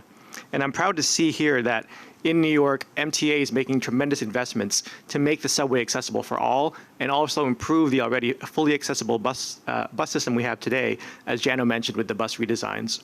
And for our paratransit customers, we've made great strides over the last 10 years, but now is the time that we want to go further. We want to create a paratransit system for our customers with disabilities who are not able to use the subway or bus for all of their trips, that they can depend on to reliably access all the opportunities here that the city has to offer. So before I get into the details of how we want to implement this new mission, I think it's important for all of us here around the table, for those watching at home and in the audience, to understand what paratransit exactly is and how we got to where we are today. So complimentary paratransit was brought on under the Americans with Disabilities Act of 1990, and transit agencies across the United States are required to provide this service. And its intent when it was created in 1990 was to serve as a safety net for individuals because who are other disabilities, they were not able to use fixed route service. And at 3300 Northern Boulevard, we have on the 7th and 8th floors, we have a very dedicated team who is working very hard to make sure this service is delivered 24 hours a day, 7 days a week. We have reservation agents helping customers book their trips. We have a fleet of accessorized vans and operators, and we also have a large network of taxi and for-hire vehicle drivers to help get people where they want to go. We also have a great team working behind the scenes every day to make sure that we have the latest technology, we have good contract management, safe operations, working with our customers on the eligibility process, customer relations, and of course scheduling and overseeing the service on a daily basis. So much like the bus and the subway system, our ridership is also returning at an even faster rate. As you can see, of course, in 2020, we had the dip in ridership. We actually were holding on to a lot more of our riders than the fixed route system because of the necessity of paratransit trips. And right now in 2022, we're projected to go over 6 million trips this year, which is about 85 to 90% of our pre-COVID levels. This translates to about 25 to 28,000 trips a day on paratransit, and 95% of our reservations are done through the call center. Over the last 10 years, we've also seen an increase in efficiency of the paratransit service. And this has been primarily due to the shift, as one of our public speakers noted, from our blue and white vans to our for-hire vehicle and taxi network. We are now combined about a little over 70% of our trips on the for-hire vehicle taxi network. And our per-trip cost in constant 2022 dollars has actually gone down over the last 10 years from nearly $70 a trip to under $60 today. So let me talk a little bit about what paratransit is again and where the service structure came from. So when the NDAD was passed in 1990 and FTA worked to develop these guidelines, they set out some relatively strong guidelines in terms of what paratransit must look like. And this table here outlines 6 criteria that are in those guidelines. And in the middle column are what the minimum requirements are, and in the yellow column is what Accessoride, our service, does. So we have to match what the fixed route service is and be comparable, which means running 24 hours a day, 7 days a week, just like you can on the bus and subway, getting around the New York City area with transfers to our partner paratransit agencies in neighboring counties. Be able to make a reservation at least a day in advance. We offer 1 or 2 days in advance. charging a fare up to twice what the fixed route fare is. We only charge $275, which is the exact fare of bus and subway. And of course, people can travel on Access-a-Ride without any regard to their trip purpose. The last part, I'm going to go into more detail, which is the absence of capacity constraints. And this area here is where we get a lot of the frustration discussed about the paratransit service. Here, the FTA requires that we have a set of criteria that makes us comparable as much as we can to fixed route service, which means not denying anybody a trip and avoiding untimely pickups, missed trips, avoiding excessive trip lengths, and having the availability to make a reservation. So this is what you see in your board packet every month, is these metrics that measure these criteria here. So for example, on-time performance. So in 2019, if we look back, this is a 3-year chart here. In 2019, ridership was 10 to 20% higher than it is today, and Access-a-Ride was actually performing relatively well without very high on-time performance. And this was because we had a lot of capacity. We had 14 Access-a-Ride van locations, and many more taxi and for-hire vehicle drivers were on the network at that time. But of course, COVID hit in March 2020, and a lot of the city shut down. A lot of taxi and for-hire vehicle drivers left the system and have not come back. And we also had to reduce our capacity in our primary carrier, Access-a-Ride vans.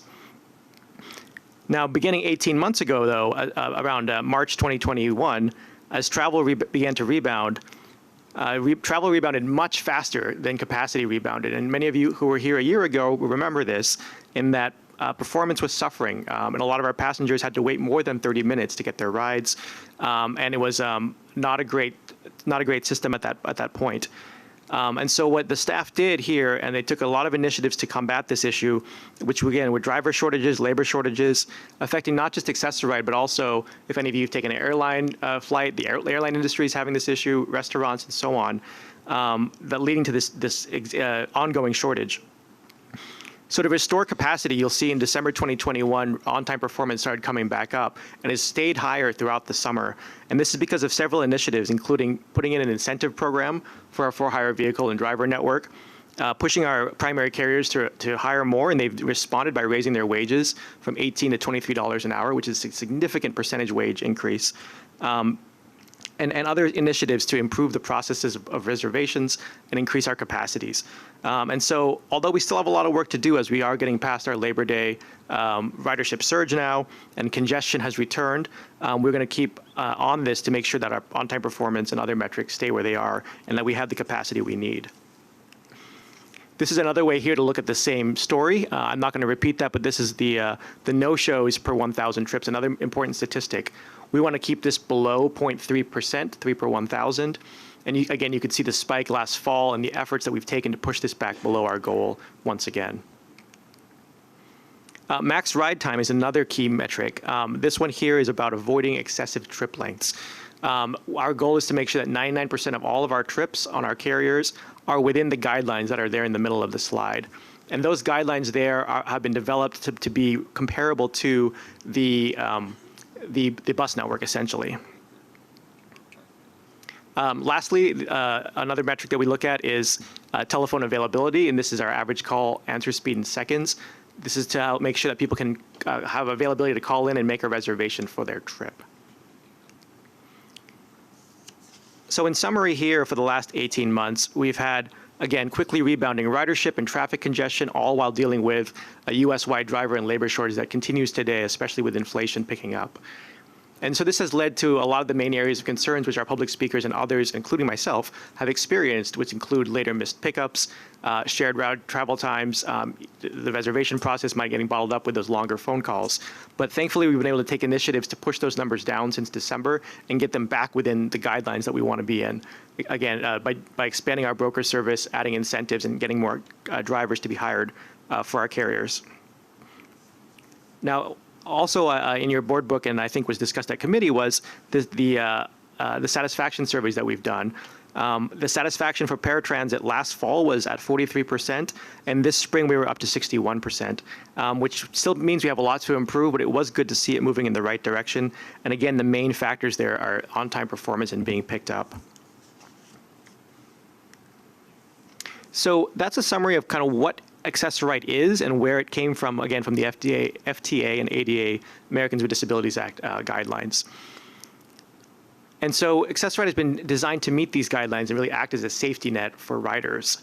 But I think what now we're seeing is that agencies across the United States, including here at the MTA, we're recognizing that those minimum requirements from the ADA and FTA are not enough for many of our customers. Many of our customers who need more reliability, flexibility, and spontaneity to be able to access all that the city has to offer, whether it be employment, education, healthcare, or other opportunities around the city. And so what we want to do is look at reshifting the mission of paratransit around that box there to step up and provide the service that our customers are desiring. So many of you might not be have used paratransit before, so I think it'd be worth stepping through what the experience is like today and what the experience that we're going to be trying to shoot for in the future is. So if you imagine today, Wednesday, and tomorrow you want to be picked up at 8 a.m., so you know you want to go somewhere be picked up at 8 a.m. tomorrow morning, you will be either using the app or make a phone call to our reservation center and request that trip before 5 p.m. today. Once you call in or use the app to request your 8 a.m. trip, per FTA and ADA guidelines, we're allowed to offer you, as Jean Ryan mentioned in her comments, plus or minus an hour on your pickup time. So if you want 8 o'clock, you can either do 8 to 8:55, or if you're okay with earlier, 7:05 to 8 o'clock is a pickup time. Once you establish that pickup time, let's say in this case 8:25 in the morning, there's a half-hour window to be considered on time for that pickup. So you could be picked up between 8:25 in the morning or 8:55 in the morning.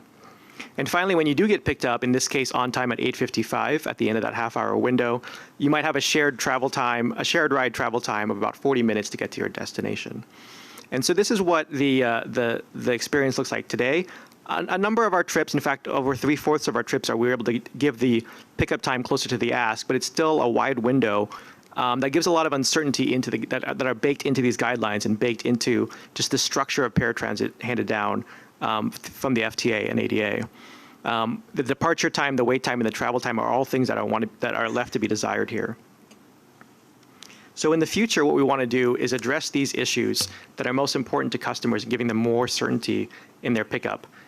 The idea of reducing the idea of having to negotiate these long 1-hour pickup windows, having better on-time performance, more efficient routing, and really bottom line is giving our customers more time back to them to do the things that they want to do besides waiting for a pickup time or negotiating that time.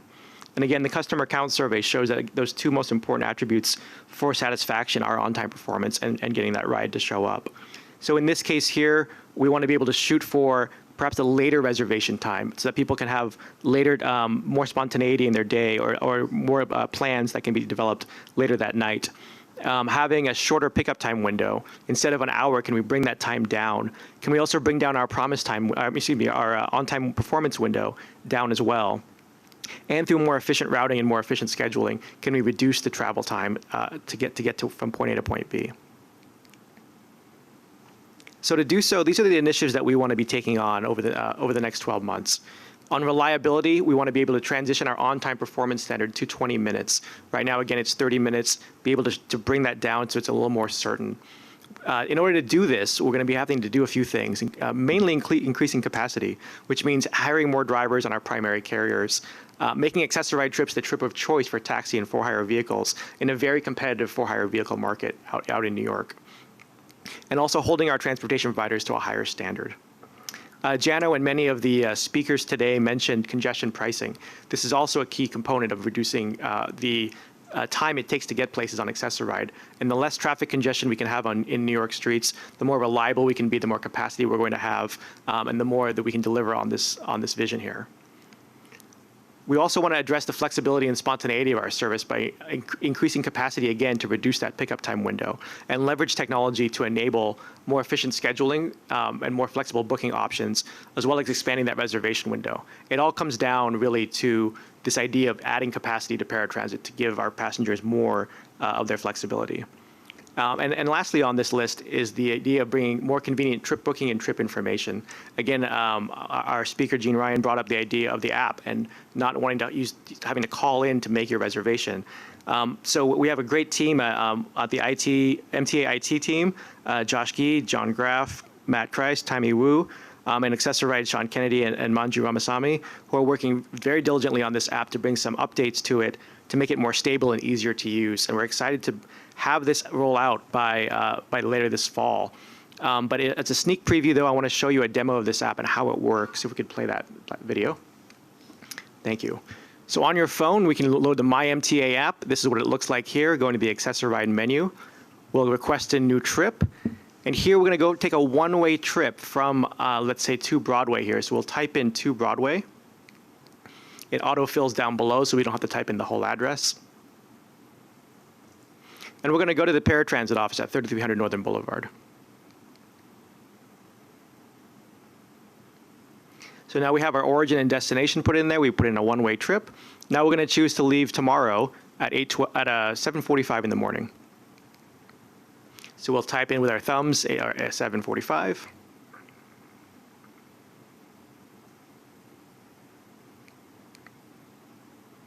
And then we're going to pick what we need in this ride. I'm a wheelchair user, so I'm going to select the wheelchair button. And I don't have my personal care attendant with me today, so I select no on that, and I hit submit. And now the trip has been submitted. And the engine will run, and it will schedule the trip. And so now we're scheduled for a 7:45 in the morning departure. We can look at the map and see where our origin and destination are. The line just shows us the crow flies, of course, how to get there. And then we'll see our provider, as well as where we're going and where we're coming from. So it's very exciting to have this app there. And also, I didn't show that when you are within, I think it's within 2 hours of your trip, you'll be able to start seeing information on the ETAs of when your vehicle is coming. So, there are a lot of popular apps out there that do this. We're going to be trying to bring that kind of information and that kind of flexibility to our customers to have more information. And ideally, they can make these trips and cancel their trips and change their trips at their palm of their hand, rather than having to call in and make those requests over phone. Of course, we'll still have the call center, though, for those that want to use it. So look out this fall when these app upgrades are ready. We'll be reaching out to all of our customers to make this happen.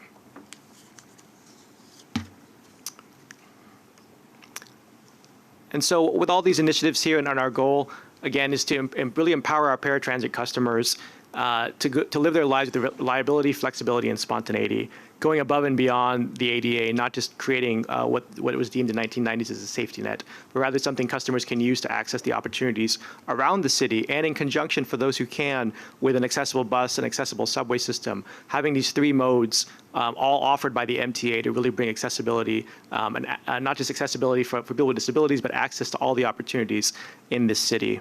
So very excited about these initiatives and very excited to get to work over the next year to push these forward. So thank you very much. Chris, thank you for that.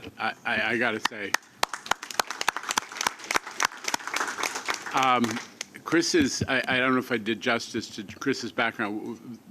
No one could be better suited to this role than somebody who worked at MTA operations planning, was a transportation disability advocate, got a little experience with technology and transportation with a few years at Uber, and then came home to the MTA. We're so blessed to have someone with your expertise and spirit in this role. So thank you. I want to invite the board to any questions or comments from the board. Mr. Brinkman.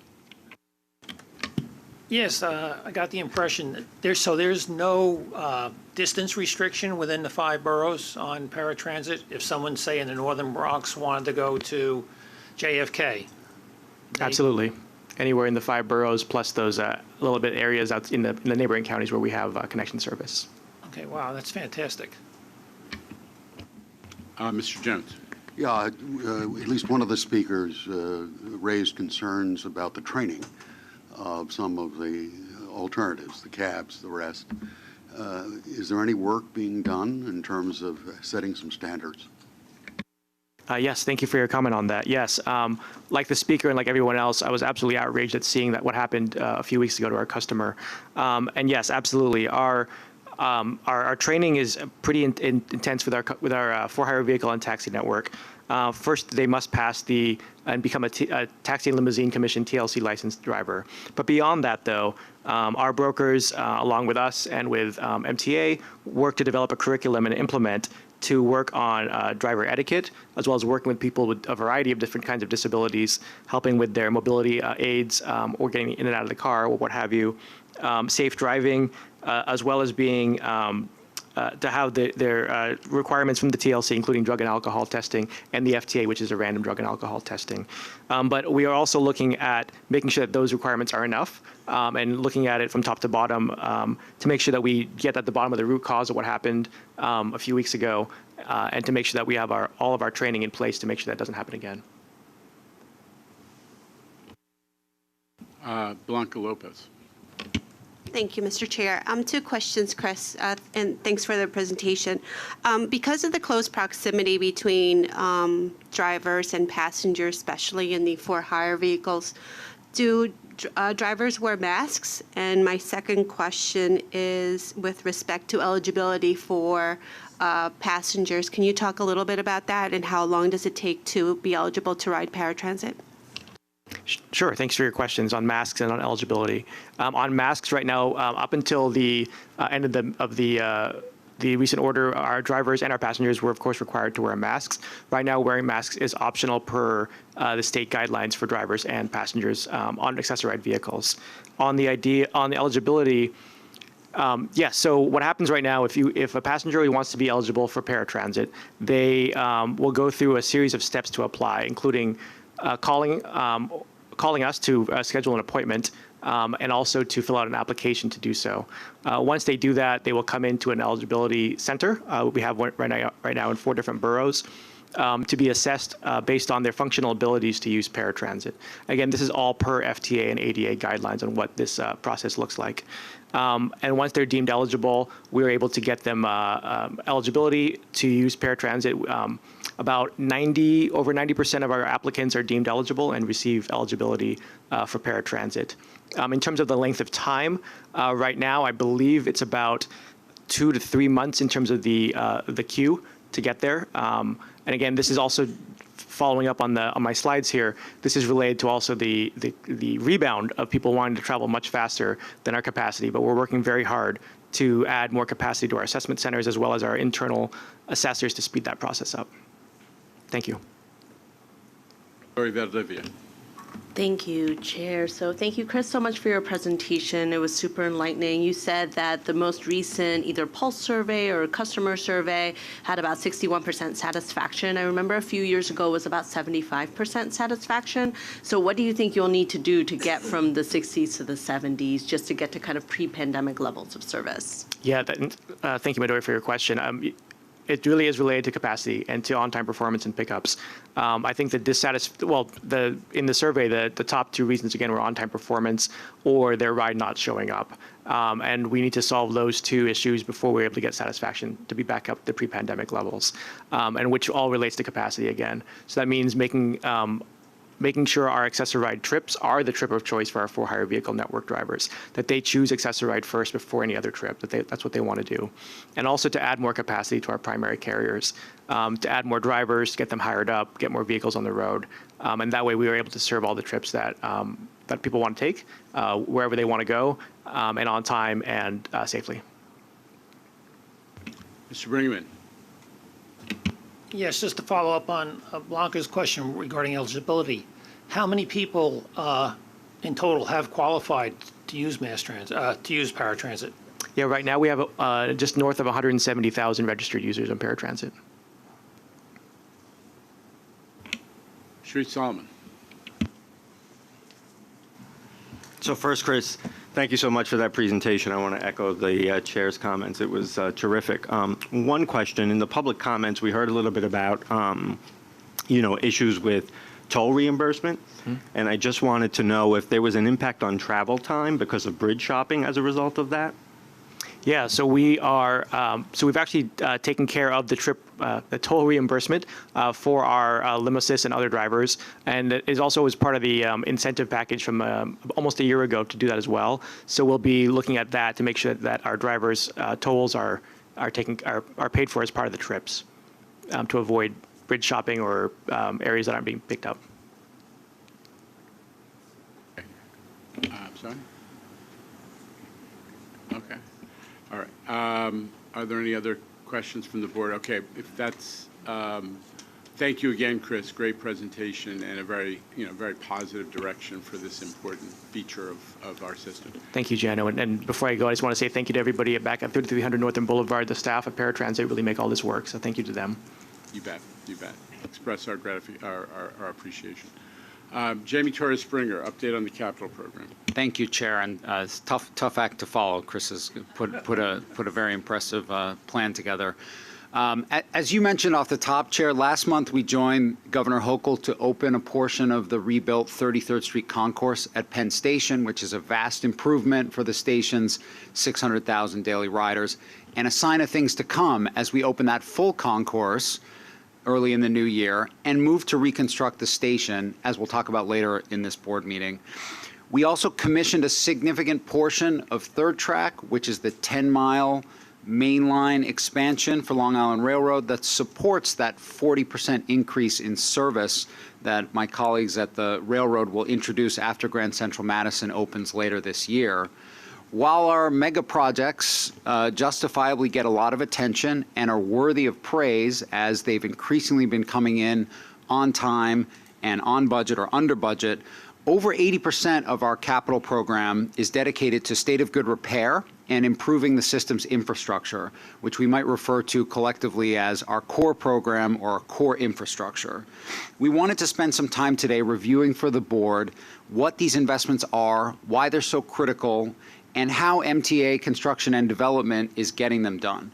First and foremost, core infrastructure investment is how we keep the system functioning, keep it in a state of good repair. That's what we mean when we say state of good repair and normal replacement in the program.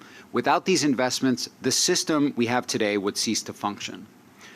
Our transit system is over 100 years old, and we can all acknowledge that sometimes it shows.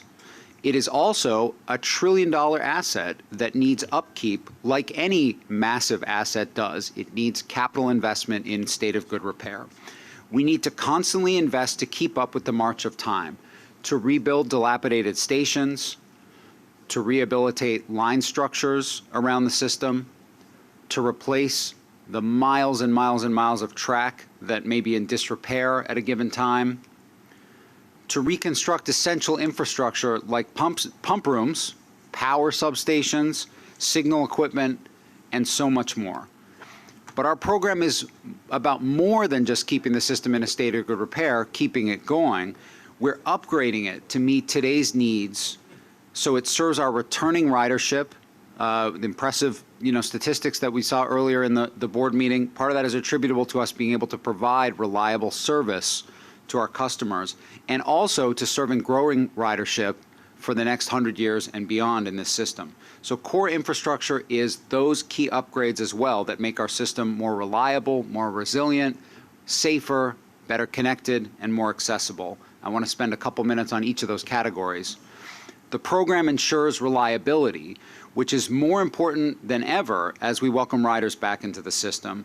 It includes, of course, signal modernization as we replace aging signals with modern communications-based train control. We allow for faster and more reliable service.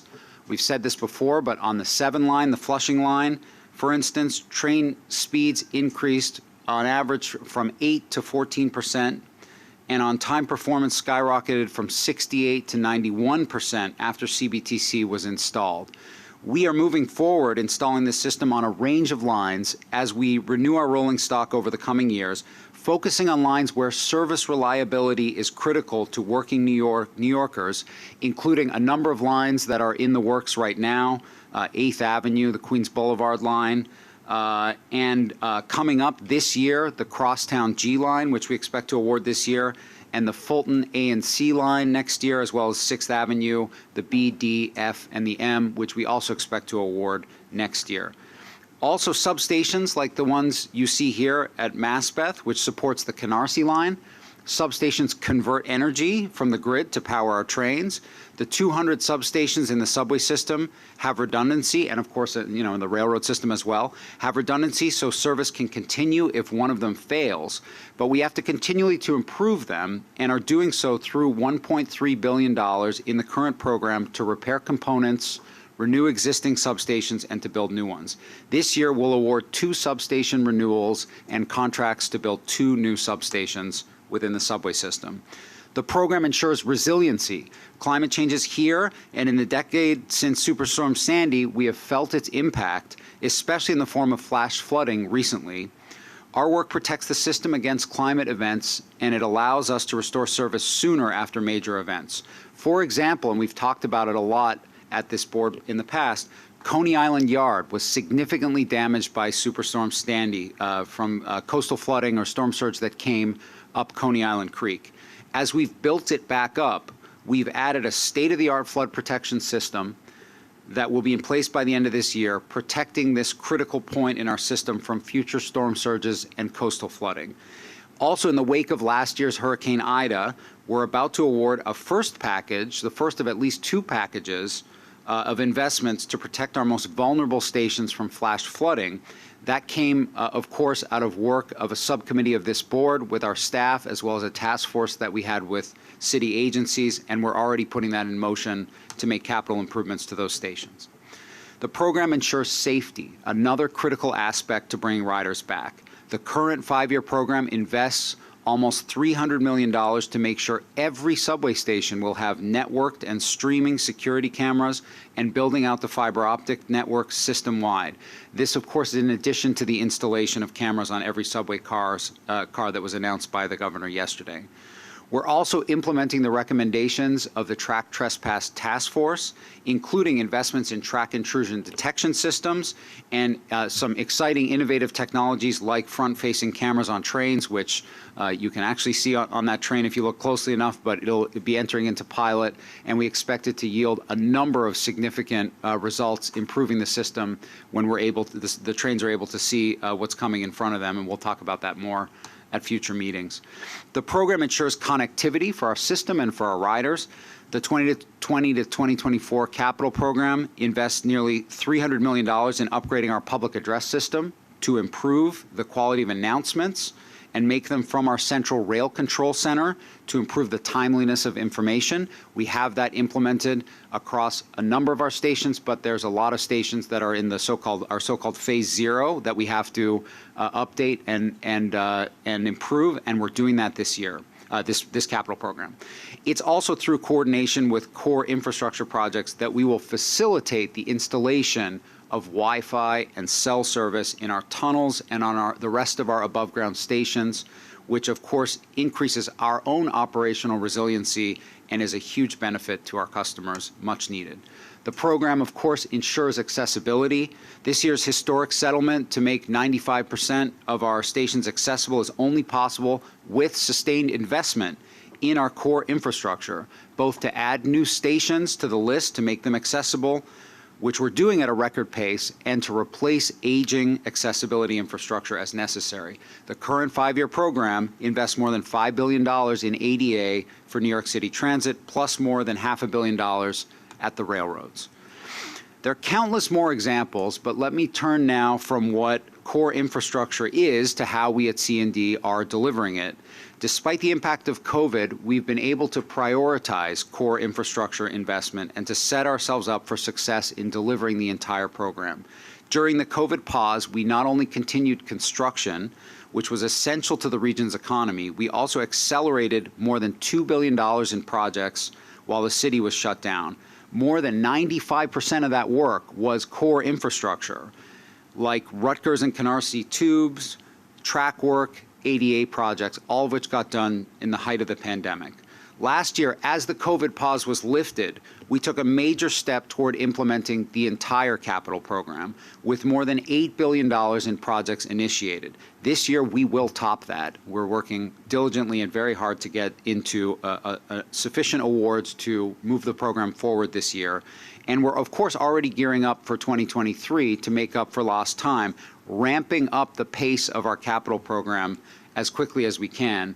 Sorry, I went a little too fast. There are always challenges in scoping projects and getting them ready for responsible award and execution, including the availability of rolling stock and other supply side challenges that we've discussed recently here at the board, but we're confident that we will ramp up so that we achieve the important goals that I've been describing. I also want to note, as we have before, that we're building a world-class capital program to do all of this with strong project management to deliver. C&D is an innovation in itself. It brings together all of the disciplines that we need in one place so that we have full control over how we execute. We're putting practices and tools in place to support aggressive in-house project management. We're sharing risk where appropriate with our contractors through new delivery models like design build, and we're demanding high levels of performance. We're also improving our strategic coordination with in-house forces at the operating agencies at the MTA who support so much of our work through outages and supporting track work and other work along the line. These are our critical partners, and we appreciate all of the hard work that they do to support the capital program. The results of this work have paid off and will continue to pay off. As we reported earlier in the year, we've saved 8% on the median contract last year versus our estimated costs, and we continue to find ways to save time, bring projects in on schedule and on budget. Let me close by reminding you what all of these projects rest upon, which is full funding of the capital program. Without full funding, the core infrastructure investments in our system just wouldn't be possible, nor would the expansion projects that we've been talking about today. Of course, this includes the $15 billion anticipated in the current program from the full implementation of the Central Business District tolling program, which will be fully dedicated to the capital program that I've been speaking about today. It also includes vital federal grant funding that we're aggressively seeking with the support of the board and with so many other stakeholders so we can invest in our system. We're ready to implement this program better, faster, and cheaper. We just need to have the resources to do so, and I thank the board for your attention to this and for your continued support for this program. Okay, thank you, Jamie, and thank you for what you've done to advance all this. I think this is really helpful. We tend to forget about state of good repair because we talk a lot about expansion projects. It's very useful, I think, to be reminded of what we're doing with 70 to 80% of the money. Questions for Jamie? Mr. Mack. Hi, Jamie, and of course, Jano. Why did it take a press conference to point out this repair at the Valley Stream Station? Can you answer that? That's been going on for a while. And I also have observed other deteriorations along, no, you should know that. I've also realized and looked at other deteriorations for our bridges, aesthetically, rust, and so forth. And, that's why I would hope my my other colleague, Sam Chu, would coordinate. We must get a president for the Long Island region. So thank you, board member. I will say that we appreciate the advocacy of elected officials. It helps us to ensure that as we do our 20-year needs assessment that goes into the next capital program, that we're prioritizing assets that need improvements in condition. We have made improvements to the Valley Stream Station as we've articulated back to those elected officials, and we can give you that information. But it is always helpful to hear from folks in those communities about what the priorities are and should be. Yeah, but why didn't we pick it up? Well, we did pick it up. We've made improvements to that station. The investments are being made. Yes. And there was a press conference, I guess, where somebody said that it didn't look good, but there was also comments from one of our advocacy groups that the condition of the station at the platform level was pretty great. So can you talk specifically to what those investments are in the Valley Stream Station? Kathy Rinaldi, the president of Long Island Railroad, or Jamie? We'll get back with the details, Chair, but we have made investments recently at Valley Stream Station. As you say, there were some comments about, the outward appearances, but as I was trying to emphasize in the presentation, the key and the priority for us is to make sure that the assets are in a state of good repair. But we'll come back with more details on this. Let me hold on.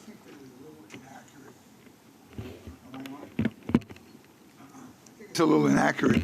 If you saw the pictures, Jano, you can see the deterioration and the leaking and the water damage. So it's not just the way you're putting it.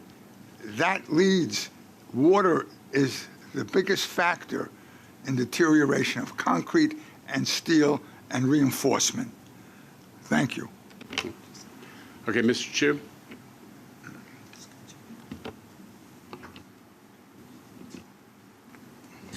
Stop. Stop. Red. I'm still learning. That should be. I hope that's the hardest part of my day. I just wanted to. It's our first time we've had a board meeting since the rollout of the third track, which I think is really a huge step forward for the system. And thank you for that. And on behalf of our the folks I represent, I think it's enormous. Even though most of it runs through Nassau County, it's a gateway to our communities and a huge boon for economic development. Also, I had an opportunity to go through, and I'll be traveling back today through the new portions of the Penn Station, and it's nice to see the beginnings of progress and what it could be. So I think that's exciting. And because you called me out specifically, Mr. Mack, I will say I think I do agree in sentiment that the Long Island Railroad as a large commuter rail does merit its own president in that consideration. But I will say, we're going through we do have a lot of projects. We have a big rollout at Grand Central Madison, and I do have to take the opportunity to say that in my short time on the board, when I've had issues and needed responsiveness from President Rinaldi, she has been there every step of the way. And I think because she has to work, and I've been in this position myself, because she has to wear two hats, I think she's overclocking it, and it shows, and we appreciate that dedication. So thank you to President Rinaldi. Mr. Zuckerman. I'll make two comments. One briefly. Kathy Rinaldi has very big shoulders, and so if management deems that one person can handle the joint responsibilities, then I'm fine with that, and I haven't seen any slippage in her management. If one does deem that two very similar business units need two different leaders, then I guess we could take on the additional cost and effort to have that. But it seems kind of nice to have some coordination. In fact, for years we've been asking on the two railroads, why are we having different standards? For example, if you look at the safety stats, Long Island Railroad has very, very different numbers than Metro North. Now we have one president who can compare and say, why do we have different numbers? And I think we've actually seen some communication and collaboration where we now have a common app, which is great. We didn't have that before, et cetera, et cetera. My primary point, though, because Jamie brought it up, was three predecessors ago of yours, Mr. Chair, Tom Prendergast used to talk a lot about the $1 trillion asset. Now, I'm pretty sure since that was 8 years ago, it's worth a lot more than $1 trillion. But let's just stick with the number, because I don't think anyone actually has calculated it. The news out of Albany today related to our former president says you can play with asset numbers, apparently, with real estate. But that was a little joke. I'll put that aside for a second. Anyway, with $1 trillion asset, that tells you, and you think about your own personal house, you put in somewhere between 1 to 3% for state of good repair. If you have your house and let's call it $1 million house, you're spending somewhere between $10,000 and $30,000. Fix the roof, check the plumbing, blah, blah, blah. So for us, it's not $10,000 to $30,000, it's $10 to $30 billion, assuming the $1 trillion asset for a second. So if you think about that with our capital plans, boy, that's a lot of money. Over a 5-year capital plan, take the midpoint, $20 billion a year. That would be $100 billion every 5-year capital plan. We're not even spending that kind of money. So the reality is what you're doing, Jamie, is the right thing. State of good repair is essential. I think it's amazing when we expand service. But ultimately, if we're not spending somewhere between $10 and $30 billion a year, again, assuming that asset number is correct, that means things are falling down, and we all know it, we see it, and I love the eyes on it from this board and from the riders. But ultimately, the bigger a system gets, the more capital needs to keep it going, and that is ultimately the challenge with infrastructure across the whole country. Thank you. Other comments or questions? Majority Valdivia. Thank you. So piggyback off of what Commissioner Zuckerman was saying, I just, and I really appreciate the focus on SGR, Jamie, and what your team is doing is amazing. It's a lot to do. I remember at some point, MTA had like 900 projects throughout, the 5,000 square mile radius. So, but can you just remind me again, we're at $55 billion, but in terms of commitment level, you said at 2021, I think we were at $8 billion commitment. What was in 2020 and what are we expecting in 2023? Just to get a sense of what percentage we are down in the capital plan. Sure. I was noting this a little earlier. There was, and this is, my predecessor in these shoes probably has these numbers in his head as well. But in 2020, at the advent of this capital plan, we had a 15-month shutdown.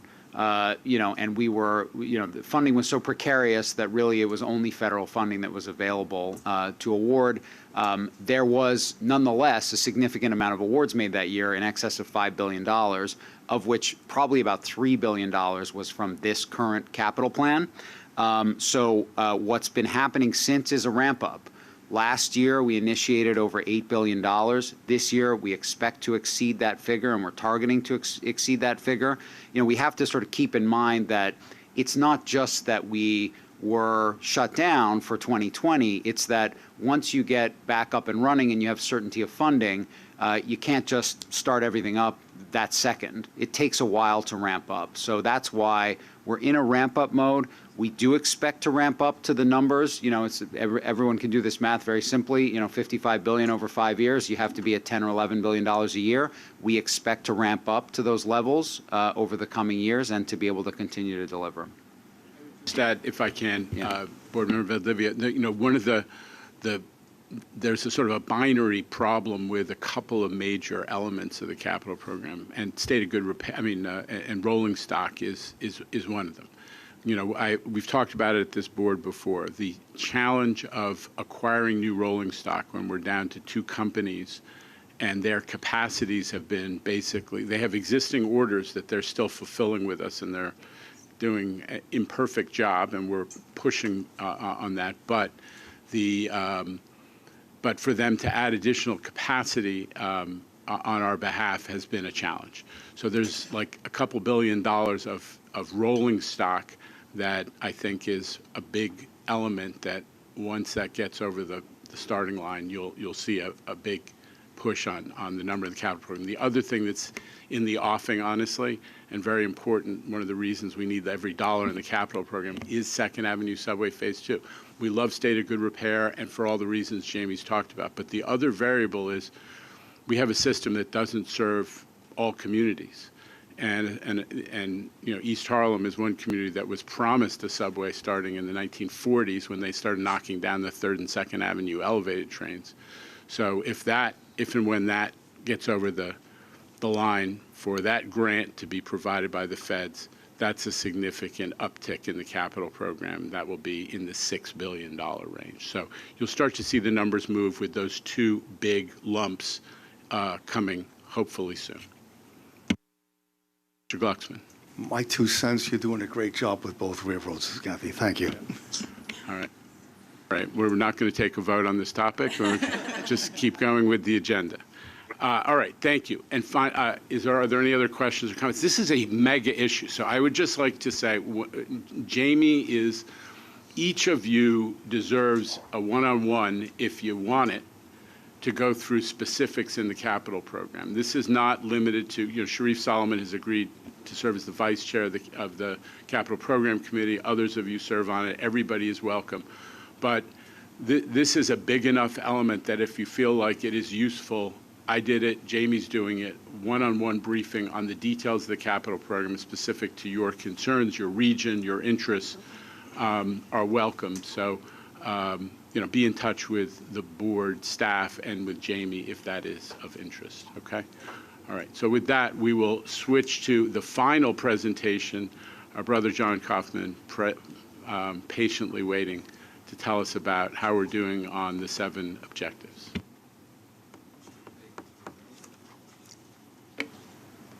Thank you, Jano, and board for being so patient, which is a little longer meeting than normal. We did want to take time today and go over these 7 priorities, which you saw back in March, an MTA-wide set of priorities quite ambitious, I would say, in aggregate to do these simultaneously. And over the next 10 minutes or so, I'm just going to give you a brief progress report on these and where we think where we're succeeding and where we need a little more attention. Let me start with the first one, delivering better service. When these priorities were first drafted roughly a year ago, not only do we have weaker ridership levels, we also had service delivery challenges. We had operating staff affected by COVID, others taking earlier retirement than expected, and commensurate cancellation levels. Accordingly, our first priority was about getting service levels back, including turbocharging hiring, so we could, and we can see to refill key operating roles, and we can see that it's paying off. Here you'll see a slide on bus service delivered over the last 12 months. Last August, a little bit low, deeper still, lower still in December with Omicron coming through. But you see now it's back up to the mid-90s.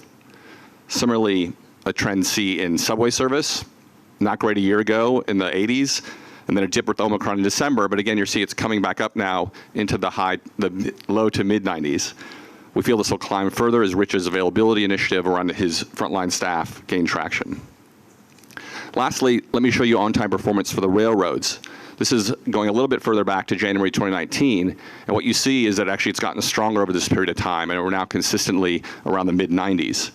This is a result of aggressive focus by Kathy on both railroads, and also the massive investments we've made in both railroads. Things like eliminating crossings, also bridge replacements that we know were linked to causing some of these delays in the past. While improved, I would say 2022 has still been a difficult operating environment. Despite continued COVID-related patches impacting our staff, a substantial amount of track intrusion, and a few different extreme weather events, all operating groups of the MTA are really succeeding in delivering against this priority, the core of our mission. Looking ahead, we need to make sure we're maintaining sufficient staffing levels. We're also beginning to explore ways to do more predictive maintenance that will get ahead of the faults before they actually get triggered. The second priority is around providing 21st century bus service. This is the only priority we have that calls out a single mode, one that we think needed extra focus. A lot of New Yorkers depend on our buses. You heard Jano talk about this before, particularly in lower income communities. There's a lot we can do and are doing to make bus service faster, more reliable, and cleaner. One enormous undertaking is our multi-year plan to substantially redesign the MTA bus network. As many of you know, the majority of MTA's bus routes were designed in the first half of last century and have long been untouched since. Staten Island was the first to get a redesign launched in 2018. The Bronx is the second borough to undergo a revision launching just this last June. The key to its success was intensive community engagement in both the planning phase, but again in the rollout phase. As discussed last month, early customer feedback has been very positive, with August speeds coming in 7 miles per hour faster. We're going to have a full review on the reports of this later this year. Another mammoth long-term goal we're tackling is to get to a zero-emission bus fleet by 2040. We've made great progress on this in the last 9 months as part of a multi-decade plan. We're finishing up the work on 4 depots to get them ready to support the 60 new buses that are coming in 2023. We've just selected NYPA as our partner to build out the charging infrastructure for 10 more depots that will support 470 buses coming in 25-26. Recently, we've added a third qualified vendor, Nova, to the qualified vendor pool, which will make us more diverse in providing these electric buses. Another long-term mission is increasing bus speeds. We know the public is supportive of this, and it's something that we're taking the challenge up on. It requires a variety of initiatives to really move the needle, and Frank and his team are making steady progress on this. This slide shows you the bus speeds are up in every borough since pre-COVID levels overall, up 2 to 6% depending on the borough you're riding in. For us to get better at this, we need more bus lanes, an issue where partnership with NYC government remains key, more bus transponders for traffic signals, and camera enforcement, just to remind you of the few things that we have underway. In summary, this priority remains a work in progress. We'll continue to get special MTA-wide attention. Looking ahead, chasing those 150 miles of priority lanes the mayor committed to, working hand in hand with NYC DOT, will be something that we pursue vigorously. We also have 300 more buses ticketing illegally squatted vehicles in dedicated bus lanes by the end of this year, and the Queens and Brooklyn bus redesigns were mentioned previously as something that we're focused on in the next 12 months. The third priority was around increasing appeal for customers. Given the headwinds we face from COVID and an increasing work from home trend, We need to ensure we're doing everything we can to attract customers back and make our product, mass transit, more appealing, generally making it easy to use the MTA. There are dozens of things we're doing in this regard. Let me touch on just 3. Firstly, on fare incentives. You may remember in the early spring, we launched several different promotions across different networks to help entice customers back, and we can see that they're working. This slide shows one example. We expanded City Ticket, which discounts commuter railroad fares within New York City's 5 boroughs, and look how it's grown. 240% growth since February, nearly 4 times the rate of overall railroad ticket sales in that same period. This is, I think, a great example of making, as Jenna said before, more transit out of existing facilities. The 20-trip ticket has also seen substantial take-up. About half of the trips generated, it's taken some of the share of the 10-trip tickets, but overall generating more trips overall. Lastly, I'd mention the 13th trip free in New York City Transit, another example of fare incentives with about 60,000 customers a week benefiting from that fare cap. Some other things we're doing is to make it easier for people to understand and plan our system. The integrated app of Train Time, which Kathy has also brought in last month, now provides a single place you can go to for services on both Long Island Railroad as well as Metro North and buy a ticket within the app itself. We've gotten great feedback from this overall. It comes in at a 4.8 rating on the App Store, and again, developed in-house, taking the best of both railroads and putting it in one place. We know also customers in the past may have been frustrated with understanding service changes easily. Our comms team has invented a new single weekender newsletter that comes out every Friday to take the hassle out of identifying planned weekend service changes in any part of our network. It's in plain language. It's a very simple digest. We've gotten great early feedback from this, and if you haven't signed up, I'd encourage you to do that. We've had a long tradition of periodic surveys here at the MTA to get customer feedback more generally, including the detailed customer count survey, which is very rich, and Shanifa spoke about earlier this week. But we do feel that getting input just twice a year wasn't enough.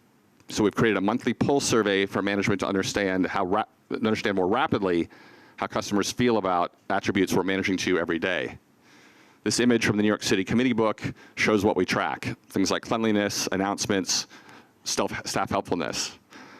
This is data rich, and Demetrius used monthly to help ensure the right areas of the system are getting the attention they need and the resources they need.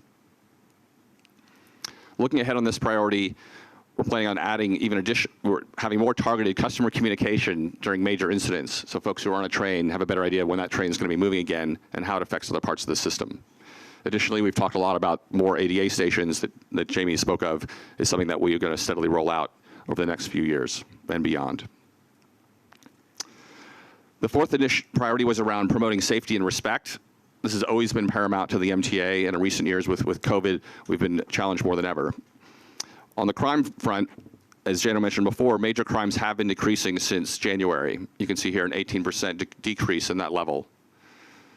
On the right-hand side from our pulse survey, you can see the customers are welcoming increased police presence in the subways, and so we were happy to hear from Chief Corey talk about the variety of things that are already going on to help in that regard. We know a lot of times there are many officers in the system, but passengers may not be aware. The particular initiative that Chief Corey talked about, where police officers are going to approach conductors and tell them of their presence, such that the conductor can make an announcement on the train, will make a big difference to how people feel about the police presence underground. Looking ahead on this priority, we've got a blue ribbon recommendation, the blue ribbon recommendations on fare evasion coming out later this year. Again, fare evasion, another example of a big topic that we're tackling and not shirking away from. We also expect to have improved outcomes from our strengthened NYPD and DHS efforts. We're making sure to work closely with the city to making sure the city has what it needs in terms of planning for winter, when we know those experiencing homelessness typically return underground. We want to make sure they get the services they need. In aggregate, looking across these top 4 initiatives designed to get our riders back, I would say we're making steady progress. This slide is probably the single biggest indicator to show that, where since COVID we've had a steady return of riders to some of the recent figures that Jenna talked about in terms of an all-time high. Obviously, we'd like to get this going a bit faster, but they're very encouraging trends drawing from the work we've done behind those priorities. I would note that TBTA is not on this slide. Danny and his team have rebounded faster, and as we know, the traffic levels there have been close to pre-COVID levels from earlier this year. Let me comment very briefly on the 3 priorities strengthening our foundation. Strengthen and expand the network. I'm not going to repeat a lot of what Jamie just said about this being so important to our future, ensuring it gets adequate attention and funding. Grand Central Madison opening later this year, the new Penn being developed, significant work underway around additional service to the Bronx through Metro North and IBX. You can see, again, the long list of things that Jamie's keeping track of. Looking ahead, I would mention the congestion pricing EA moving forward is a key milestone, and the 20-year needs assessment that Frederica Cuenca has been working on with her team, giving us a more robust look at what's going to be needed in the years to come, more consistent with some of the themes that Nia was raising. This priority, achieve financial stability and viability, is the one I think everyone on this table needs to be critically aware of and increasingly concerned about. It's not a secret that the height of the fiscal cliff the MTA is facing, and that Albany faces decisions in 2023 on how to help us maintain this upward trajectory around reliable service delivery and how we perform an essential service for all New Yorkers. That being said, we're not sitting around waiting for Albany to solve the entire problem. We're working very hard internally to make a meaningful shift in our cost structure through additional belt tightening and more aggressive productivity measurement and productivity management. We count on this board's continued support to pursue these initiatives with lawmakers and leaders in both Albany and City Hall. The seventh priority, reviving talent and culture. After a difficult couple of years where we stopped hiring basically altogether, which loaded more on the backs of existing staff and increased overtime, we've been adding back strategically. In the first 9 months of this year, we've hired nearly 5,000 people. There's a lot more work to do here. With a new chief people officer imminent, we know some key things to focus on. Many professional development and engagement programs slowed during the pandemic. We intend to resume the attention here, making MTA a more desirable choice for high-class public sector talent. Before I wrap, I do want to remind you of the 4 values that accompany these priorities: accessibility, equity, cost consciousness, and sustainability. We've discussed these 4 values with our top 100 leaders regularly. We talk about them as something they should be considering every day as they make and lead and make decisions. And from my viewpoint, it's something that's largely natural to those leaders. Though I know we have to take cost consciousness to another level, given the fiscal cliff. In summary, nearly 3/4 of the way through 2022, in 6 months since we briefed you on these priorities, I feel we're largely succeeding at the top row here. Riders are satisfied, and are showing nascent signs of returning to ride more regularly. The bottom row is the larger concern, specifically number 6. Without financial stability, the priorities in the top row may come under pressure, as will our capital work. And absent that stability, it becomes a larger struggle to engage and attract employees. I hope 6 months from now we have more definitive progress around this bottom row, and ask for the continued partnership of those around this board to have a large hand in making it so. I hope through this last 10 or 15 minutes you can see the management team is not tricking away from some of these big and necessary goals to put the MTA on more stable operational and financial footing. Thank you, John. Bit rushed, but we wanted, just having laid out the priorities, to give you a quick snapshot of where we stand. And we're amidst all the things that we all read about every day, the work continues on every one of these fronts. Any questions or comments for John before we Thank you, John. move to board meetings? Okay, John, just note that, in case you don't know, John left a perfectly good career as a partner and management consultant to work first as the COO of the Department of City Planning for a couple of years, and then came to the MTA to be head of what is, in effect, our in-house consulting operation, what we call strategic initiatives, looking at our productivity especially, and how we can deliver everything we want to do better. Midori. Sorry, now we're talking about management consulting. I had questions on metrics. So the first one on delivery of service, really appreciate your presentation. Thank you so much.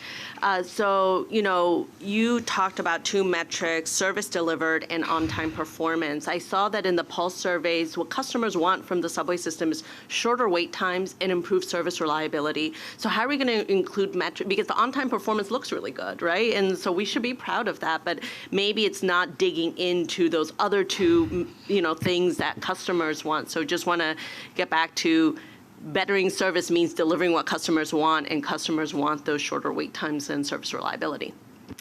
Yeah, it's a great point. You know, there's dozens of metrics we could have shown in that piece to talk about how we're improving things overall. The pulse survey is something we want to use more regularly, and I know Rich is, as you've heard from him, very keen to make sure we're getting that input more regularly. On those particular issues, you know, wait times is something that, you know, him and his team are chasing. I think as he presents in future months, you'll hear him link his decisions to what's coming up in those pulse surveys. Majority, let me just reassure you, customer journey time performance, which is the big picture, is of the customer experience, not just of how the train does schedule-wise, has been the principal focus of Rich's work, and we all focus on it. It's just that on-time performance is the most conventional number. Yeah, no, we're all focused on it. Other questions or comments? Okay. With that, the more routine board business, approval of minutes. Minutes of the July board meeting and the minutes from each committee have been distributed. Are there any comments or corrections? Mr. Alper? Yes, one small correction. On page 11, under subway and bus pulse survey, it says Chair Lieber stated the Sarah Meyer. It should be that Sarah Meyer. Got it. That's it. Bingo. All right. That was close to as close to perfect as we get in Alpert land. All right. Anything else? Okay. I have a motion. Second. So moved. Second. Any objection? The minutes are approved. Committee reports. Mr. Mack, would you deliver the Bridges and Tunnels report? Good morning, Mr. Chair and members. The Bridges and Tunnel Committee met on Monday, and there are no items for the board approval. And thank you all. Okay, thank you, Mr. Mack. Board Member Chu, the Joint Railroad Committee report? Oh, I apologize. My notes are wrong. Blanca Lopez chaired very effectively that Joint Railroad Committee. Ms. Lopez. Thank you. Thank you very much. Thank you, Mr. Chair. The Joint Metro North and Long Island Committees met on Monday, and there's one item for board approval this month. I don't know what else to say, so so may I have a motion to, is that what you want me to? You move the item. Perfect. May I have a motion to, in a second, to move the item? Second. All in favor? Aye. Any opposition?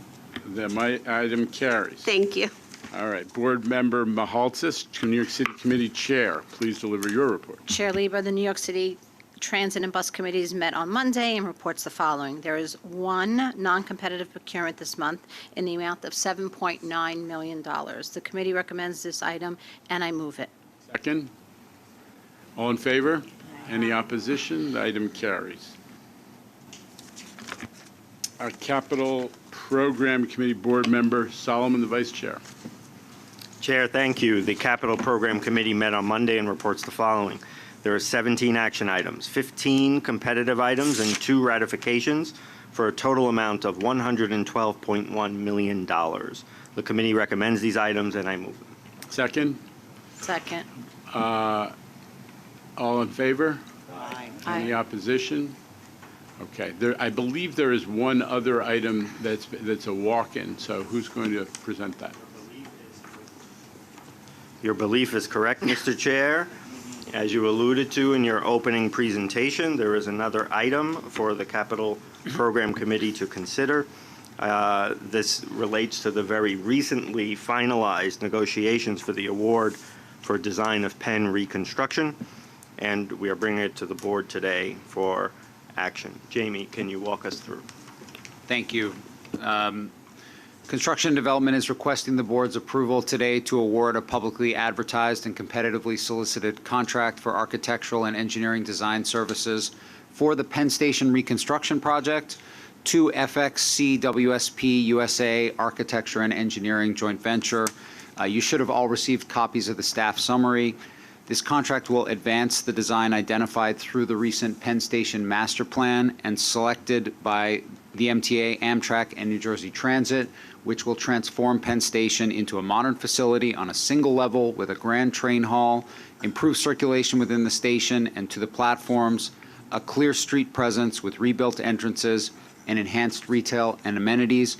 The design team includes world-class expertise, including the architect John McCaslin, whose firm redesigned King's Cross Station in London, an inspiring precedent for what we're trying to do at Penn Station. The contract includes a base scope of $57.9 million and 6 options that C&D may, subject to this approval, exercise in its discretion. However, I'd note that exercise of the options in excess of the $100 million available in the current capital plan for this contract would require separate board approval of the funding. The options include further design development based upon the delivery methods selected by the partners. They also include design of critical projects to improve transportation access around Penn Station, including connections to the 6th Avenue and Broadway 34th Street Herald Square and the 7th Avenue and 8th Avenue 34th Street subway stations. The initial design period of 12 months would support starting work in 2024, which is critical to taking advantage of the period between the opening of Grand Central Madison and the completion of Metro North Penn Station access to complete some of the more disruptive construction work while train traffic is relatively lighter. Amtrak, MTA, and New Jersey Transit intend to enter into an agreement which will provide for joint decision-making and for the cost of this project to be split equally between them. The item is submitted for your consideration and vote. I will make the motion, having spent a little time on this one. Can I just ask the question? Have conversations started with all those parties, or? Oh, yes. Okay. Yeah, we're very close to finalizing that agreement. We will have that agreement in place, and the 3 parties were collaborative and all agreed on that master plan, which is now the subject of further design. And all 3, if I'm not mistaken, Jamie, were part of the selection Yes. process. Okay, Thank great. you. That was Yeah. my other question. And then when will you come back to us, Jamie, once the design? As I noted, that's subject to the way that we proceed and which options, as was described earlier. The option to get to a design that would allow us to use design build, we have sufficient funding for that. If we were to move to a different option, then at that point we would come back for a plan amendment. Okay, thank you. Any other questions? There's a motion on the floor. Do I have a second? All in favor? Any opposition? The item carried. Mr. Zuckerman, would you deliver the finance report? Thank you, sir. The Finance Committee met on Monday and reports the following. There are 2 items for board approval. First, an action item for the approval of a competitive contract with Stantec Consulting Services to provide consulting services as an independent engineer required by the TBTA General Revenue Bond Resolution in a not-to-exceed cost of $1.1 million. And a second, procurement item for the approval of a competitive contract in the amount of $4.8 million to Hill International to provide independent engineer services as well to transit and railroad programs required by bond covenants. The committee recommends these items, and I move them. Second? All in favor? Any opposition? The items carried. Okay, there are 7 real estate actions items this month. The committee recommends these items as a group, and I move them. Second? All in favor? Aye. Any opposition or abstention? The items carried. Sir, this concludes the Finance Committee report. Okay. The final set of items for board consideration relate to labor agreements. May I have a motion to convene executive session to discuss the matters regarding collective bargaining pursuant to Section 105 of the New York State Public Officers Law? There is a motion and a second. All in favor? We are in an executive session.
Session. I have a motion. I have a second. All in favor? Aye. We're back in public session.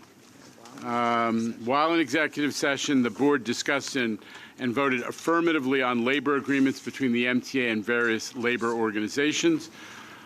So that business is done, and now the happy part of it. So I know everyone's in a hurry, but I can't resist let's take a moment to recognize New York City's newest transit icon, Tremaine Cradle. Over the past several weeks, New Yorkers who took the 7 train and the LIRR out to Melchwillets Point in Flushing in record numbers to see the world's best tennis players and the playoff-bound New York Mets. Smack in the middle of it was a true New York City folk hero from our own New York City Transit Operations Planning Department. Now he's become known as Megaphone Man. His enthusiasm for helping customers went viral as he directed traffic between Citi Field and US Open, armed with an orange New York City Transit vest and a megaphone, helping riders to their destination. Let me turn it over to Craig to deliver this honor. Thank you so much, Dan. I'm here today with Demetrius and Judy to highlight the work of one of our heroic frontline workers at New York City Transit. Everyone thinks of essential workers as conductors and operators, but folks, like our traffic checkers, are a vital part of our day-to-day operations. Traffic checkers like Tremaine Cradle, a 22-year veteran of the MTA, are usually responsible for putting up alternate service posters in stations and helping customers get around during service disruptions. But sometimes the opportunity arises for employees to help customers at special events, just like Tremaine did earlier this month. Between the US Open and a Mets home game, the Melchwillets Point subway station was one of the busiest in our system. Upon seeing a crowd of confused faces on the platform, Tremaine thought of a very creative solution to help point baseball and tennis fans in the right direction. Please play the video.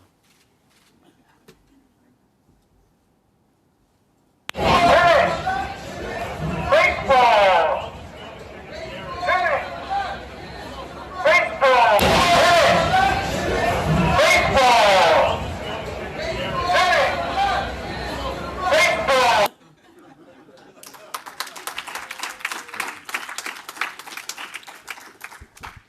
We pride ourselves in our commitment to improving the customer experience at every opportunity, and we're grateful to have Mr. Cradle on our transit team. So with that said, today I want to present Tremaine Cradle with this commendation for his exemplary customer service for our customers in Queens. Thank you.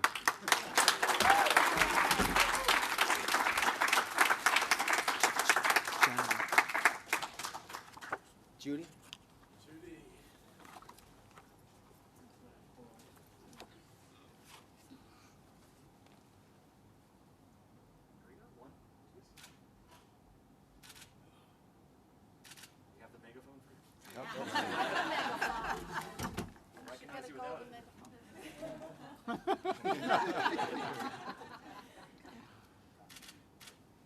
Thanks.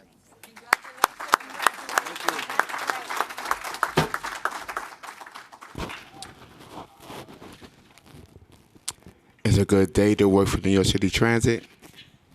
It's a pleasure and an honor, and I appreciate every one of you guys for being there, support, and we help move the city. Thank you.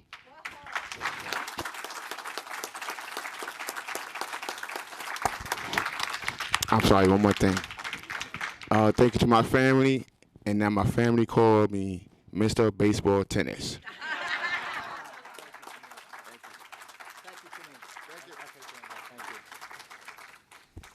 Jano, back to you. And all I have to say is there a motion to adjourn? So moved. We're in adjournment.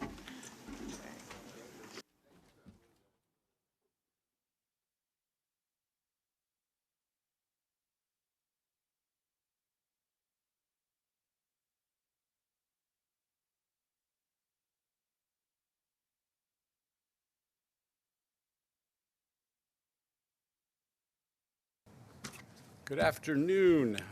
Great board meeting, enhanced by the news in the middle of the board meeting that we hit yet another record in terms of ridership yesterday. I was going to report on the Wednesday, a week ago, ridership record. Instead, I got to report on the one yesterday. 3.76 million.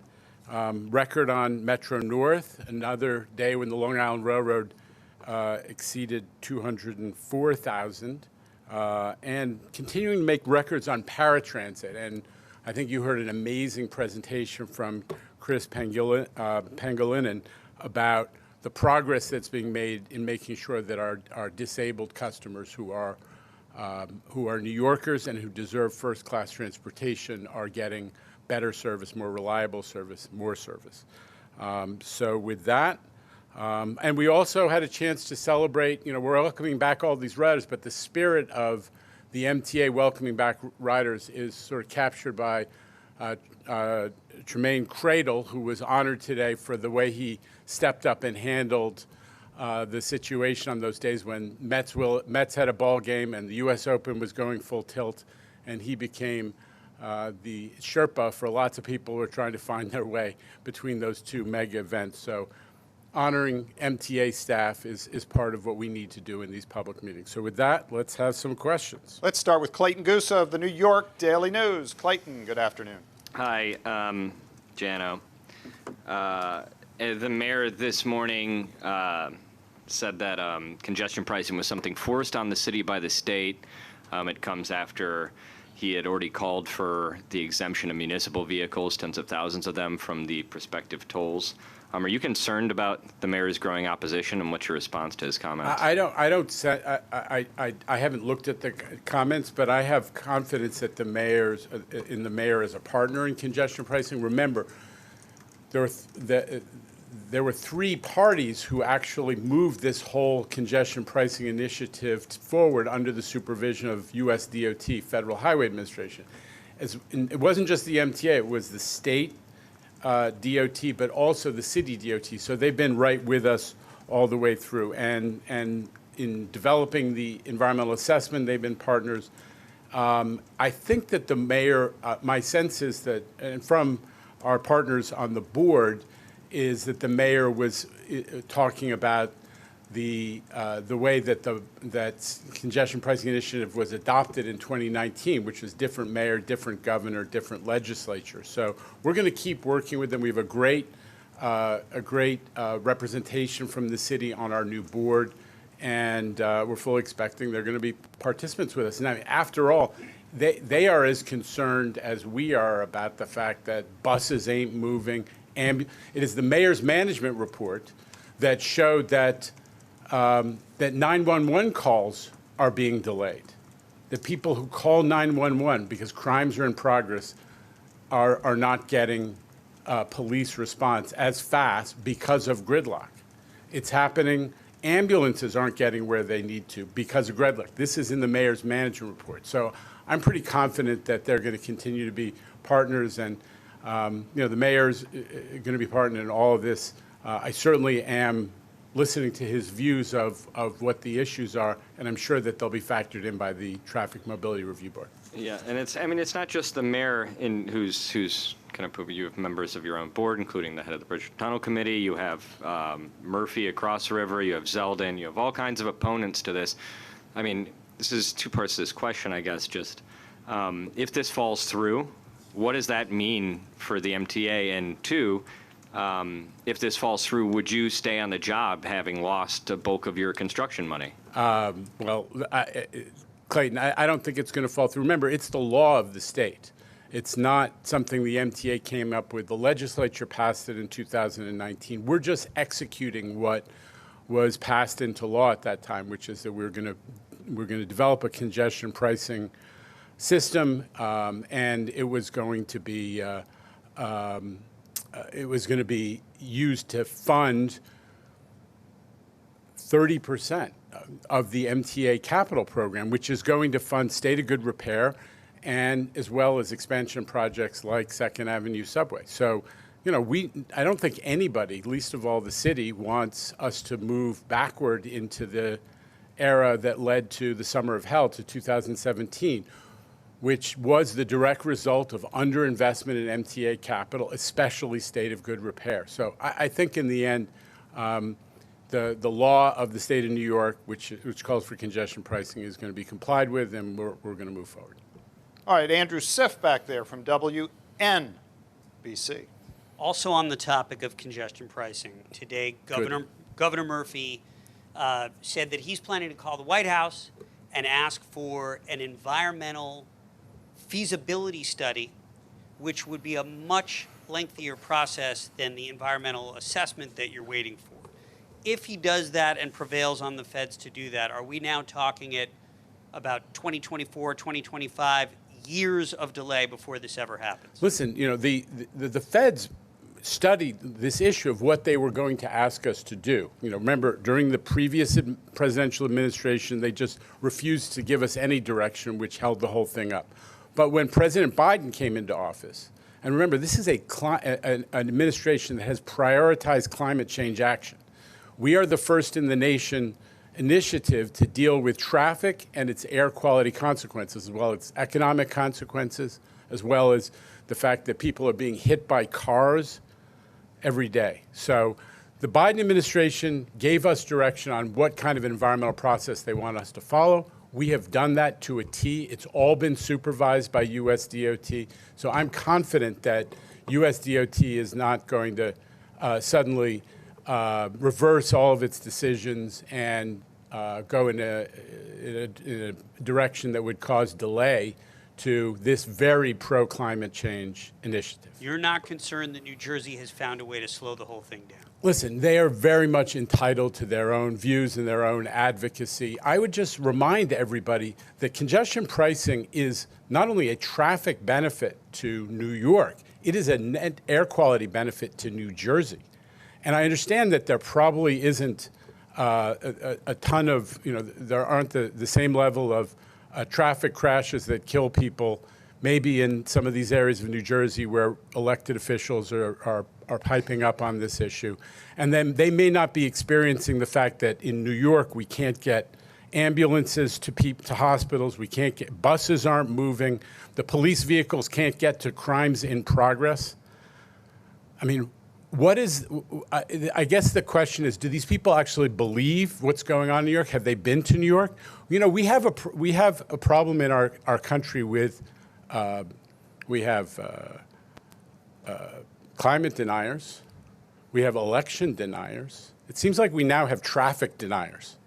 And we're, in New York, we're not in denial. We're seeing it every day. It's bad for the air. It's bad for people. People are being hit by cars and trucks in record numbers because of this gridlock, and it's killing our economy. If anybody noticed, folks from Nassau County, where our board representative opposes congestion pricing, looking at a Long Island Expressway where every 2 miles there's a sign that says, "Don't come to New York in a car. It's a gridlock alert day." Okay, gridlock is real, so you know. We've had problems with the climate deniers, with the election deniers, and hopefully we're going to get through this mishigas with the traffic deniers. And let's go out east to Alfonso Castillo. He's standing by on Long Island with Newsday. Alfonso. Hi, Jano. A couple questions about Penn Station, if you don't mind. First, the board approved the contract for the design and architect work for the Penn Station redevelopment. You and the governor for years now have put out these artist renderings of what I think you hope Penn Station would look like. Can you talk about, do you take those renderings now to this firm and say, build that? I mean, how much autonomy will they have to just do what works there? And is it possible that what they end up with will be a departure, a significant departure from what you envision? So it's a good question. So what we've been showing so far are renderings that reflect the master plan. So it's not a fully detailed design, but what it does include, and your question is a good one, is some basic ideas. We're going to increase access to this facility by having entrances on 31st and 33rd Street, roughly in the area of the taxiway. Take advantage of that unused taxiway and have major new entrances. We're going to take out a chunk of the upper level. That's part of the master plan. Take a chunk of what we all think of as the Amtrak level, so that there can be proper head height, just like there is in the Long Island Railroad Concourse today, as a result of the work that we've done. And we're going to extend the 8th Avenue, 31st and 33rd Street corner entrances out so that they can become both more prominent in the streetscape and also more effective as both egress points and accommodating all the traffic of people that needs to come through there. So those are core ideas that are embedded in the master plan. And we're going to add a ton of vertical circulation. That's stairs, escalators, and elevators to get people on and off the platforms, because one of the worst things about Penn is that there isn't, people getting into crushes, getting on off the platforms, which is a safety issue as well as just a passenger circulation issue. So those are key concepts that are embedded in the master plan. Those are going to be carried forward. But there's lots of details beyond that. And what the finishes look like and some of the additional details about how we optimize this. The goal is to have a place which is much more easier for passengers to circulate, that they don't have to stand by a board and wait for the track assignment to come on and then stampede, that they'll be able to spread out through a modern terminal like Moynihan Train Hall, where there'll be amenities, there'll be restaurants, they can keep in touch with track assignments easily, and just have a much more humane experience than they do right now. That is the goal. A lot of that will come from the master plan, and there'll be a lot of improvements and embellishments in this design, which will take it all the way to the construction stage. Let's go to Jose Martinez down there. I think, Alfonso, did you have one more question? I did, yes. Thank you, Jano, if you don't mind. So we're coming up on the 10th anniversary of Superstorm Sandy, and the East River tunnels connecting to Penn have still not been repaired. Can you talk about how much the delays in those repairs are affecting the service levels that the Long Island Railroad plans to provide after East Side Access? I know one of the changes that people have kind of been surprised by, underwhelmed by, is the service levels at Penn Station. How much of that is due to issues with the tunnels, and how much lingering frustration is there that they did not follow the L train model that I know you were pushing for? Listen, we're past that right now. Amtrak is in control of that project. It's no secret. The MTA got all of its tunnels across rivers done. We did use in the last couple the L train model of being able to do that work while we maintain service. But the MTA got all of its underwater tunnels done. We invested billions in making all of our facilities that were subject to coastal surge more resilient. We haven't finished all of that work. If you go down to the Coney Island Yard, you'll still see this unbelievable project that's finishing up on a 100-acre site. But we dealt with the consequences of Superstorm Sandy. We are obviously still waiting for Amtrak to complete its work in the East River tunnels, and we're going to support it in every way we can. You're correct that it does constrain our ability to run when they take a tunnel out, because they're fixing it from Sandy damage. It does constrain the level of service, and but we're going to support it so we can get to the other side. It's not, you've heard it 60 times from me. Even though we have that constraint, we're still increasing service by 40% every day. We have, as a result of the East Side Access Project and the Grand Central Madison service it enables, we have done the Gateway Project for Long Islanders. This is our Gateway Project. It gives us resiliency and a backup plan if there is a climate event or some kind of emergency for Long Islanders to get on and off the Manhattan Island, get on and off Long Island, and we're going to support Amtrak as they try to get through their tunnel project. All right, returning from the Far East now to Jose Martinez, Bruno's dad right there on the left from the city. Jose. Hi, Jano. Two questions for you. One is following up on something that Frank Anacaro, and I hope I pronounce his name right, said Monday about the fair share of collisions that new bus operators have had. So I wanted to ask you about what is being done. Is there any change to training in terms of improving the performance of some of those new bus operators? And my second question spins off of something that was announced last week by the city and that you also flicked at today in reference to a different project, the Interborough Express, where you said, let's get more transit out of our existing facilities. Going back to what the city did, which was the announcement of making use of some of the old Rockaway beach line. Where does that project stand in terms of reactivation? Is there hope that at some point, and obviously that could be a long way off, that project could some way be used for transit purposes and not simply a park? And thank you. So, number one, we are confident that what the city is doing is not going to preclude transit reactivation. And we're going to work with them to make sure that that's the case of the Rockaway Beach branch. I would say that project as a potential transit project is in the group of projects, a large group of projects that are going to be looked at in this comparative evaluation project process that goes into the 20-year needs assessment. This is our formalized planning process for how do we select major new transit infrastructure initiatives. So it's got a ways to go if it were ever to be selected and prioritized. So I don't want to blame the city for trying to move forward with its vision, and we will work with them to make sure that we preserve optionality for our future transit use as best we can. And honestly, on the bus driver collisions, look, I know that they are addressing it aggressively. I can only tell you personally, I see all of the collision reports, and a very disproportionate number of them have to do with these scooters and vehicles. This new brand of vehicle, the electric scooters and the e-bikes, which are suddenly, very, very present in our landscape. And a lot of them are operating to the right of buses. I see a lot of collisions of that kind. And that is a very challenging feature of our traffic environment quite suddenly. But I'll ask Craig to come talk about buses. Thanks, Jose. So we are seeing a little bit of an uptick on the collisions, as you saw in the committee reports.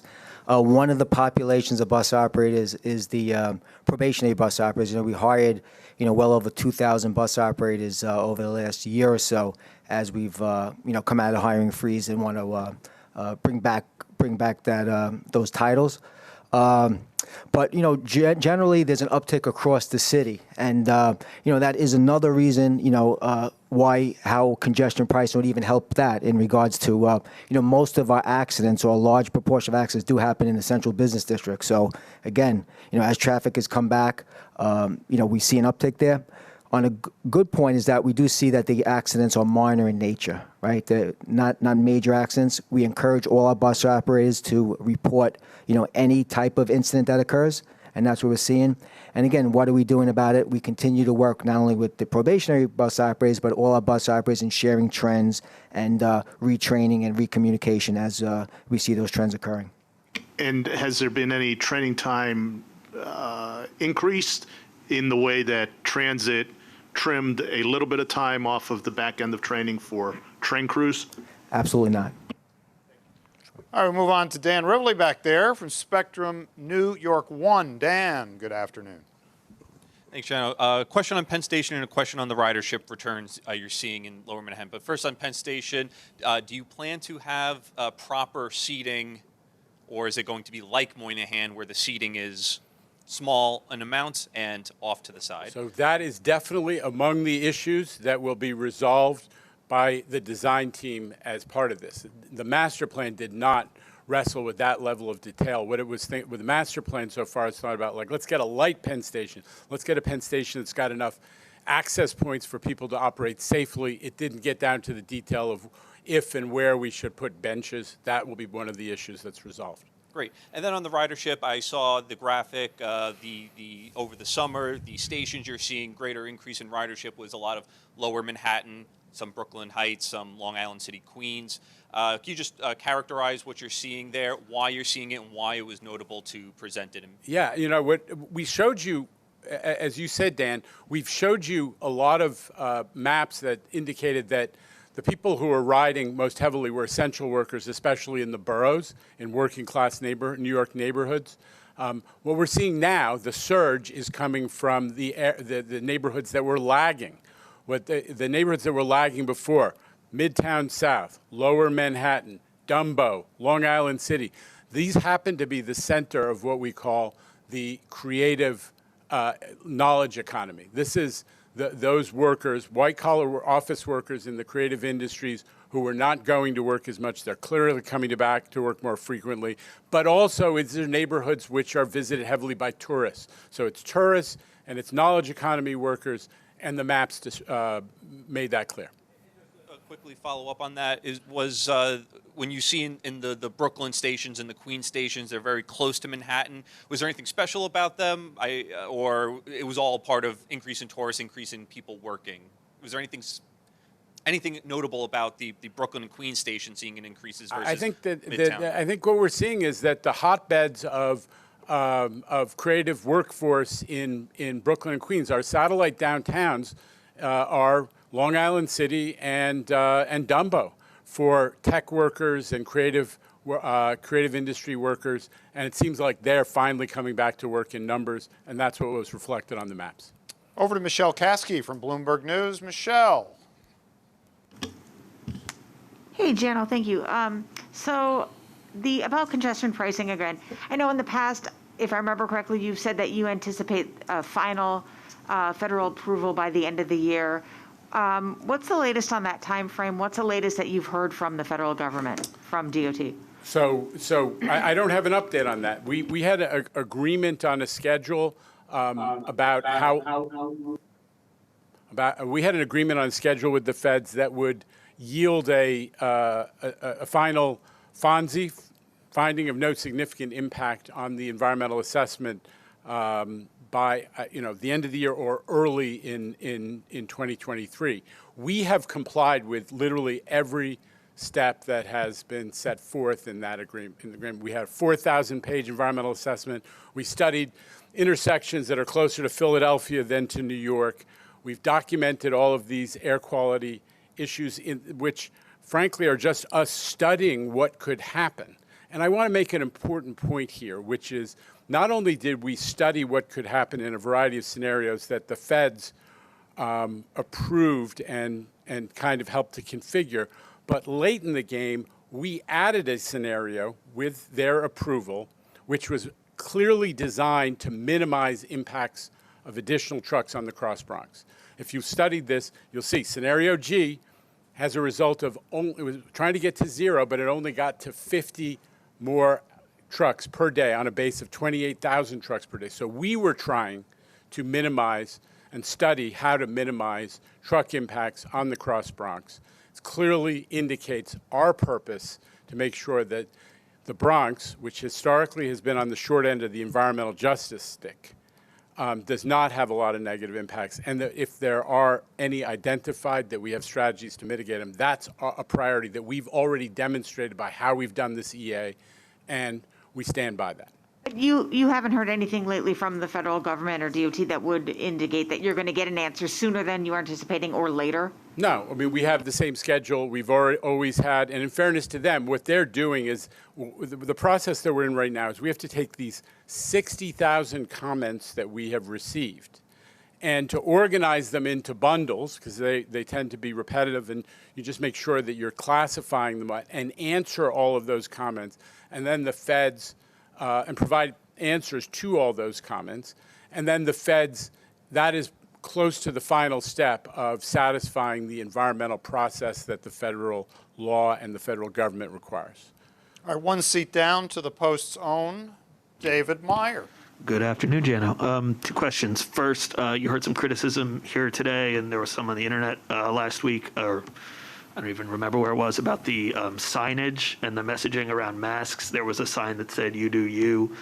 I'm sure you're familiar with it. I'm wondering if, in response to that criticism, the MTA, I wonder if you could respond to that criticism and whether you have any thoughts on it, and whether in response to it, the MTA has withdrawn that poster, because I haven't seen it anywhere, but I also ride very old trains without digital signage. So I have a follow-up. So listen, we follow public health authorities' guidance. So the decision about, whether to have the masking policy was determined for us when first the federal government took off the masking requirement, and then finally the State Department of Health took off the masking requirement, and the governor as a result, removed it. So we're not an independent public health expert, so we don't make our own decisions on that. We follow the public health rules. And all that, so that was the action that we took, and that's why we took it. Our goal in the, may have been, some like it, some don't, but the goal clearly was to leverage the spirit of that campaign we'd carried on, which was in the old saying about you attract more flies with honey. We were trying to get people to comply, and similarly, when the masking requirement was removed, our goal was to minimize conflict, because conflict about masking has been a feature of mass transit in New York for a little while now, and we wanted to minimize that. That was why we pursued that lighthearted approach.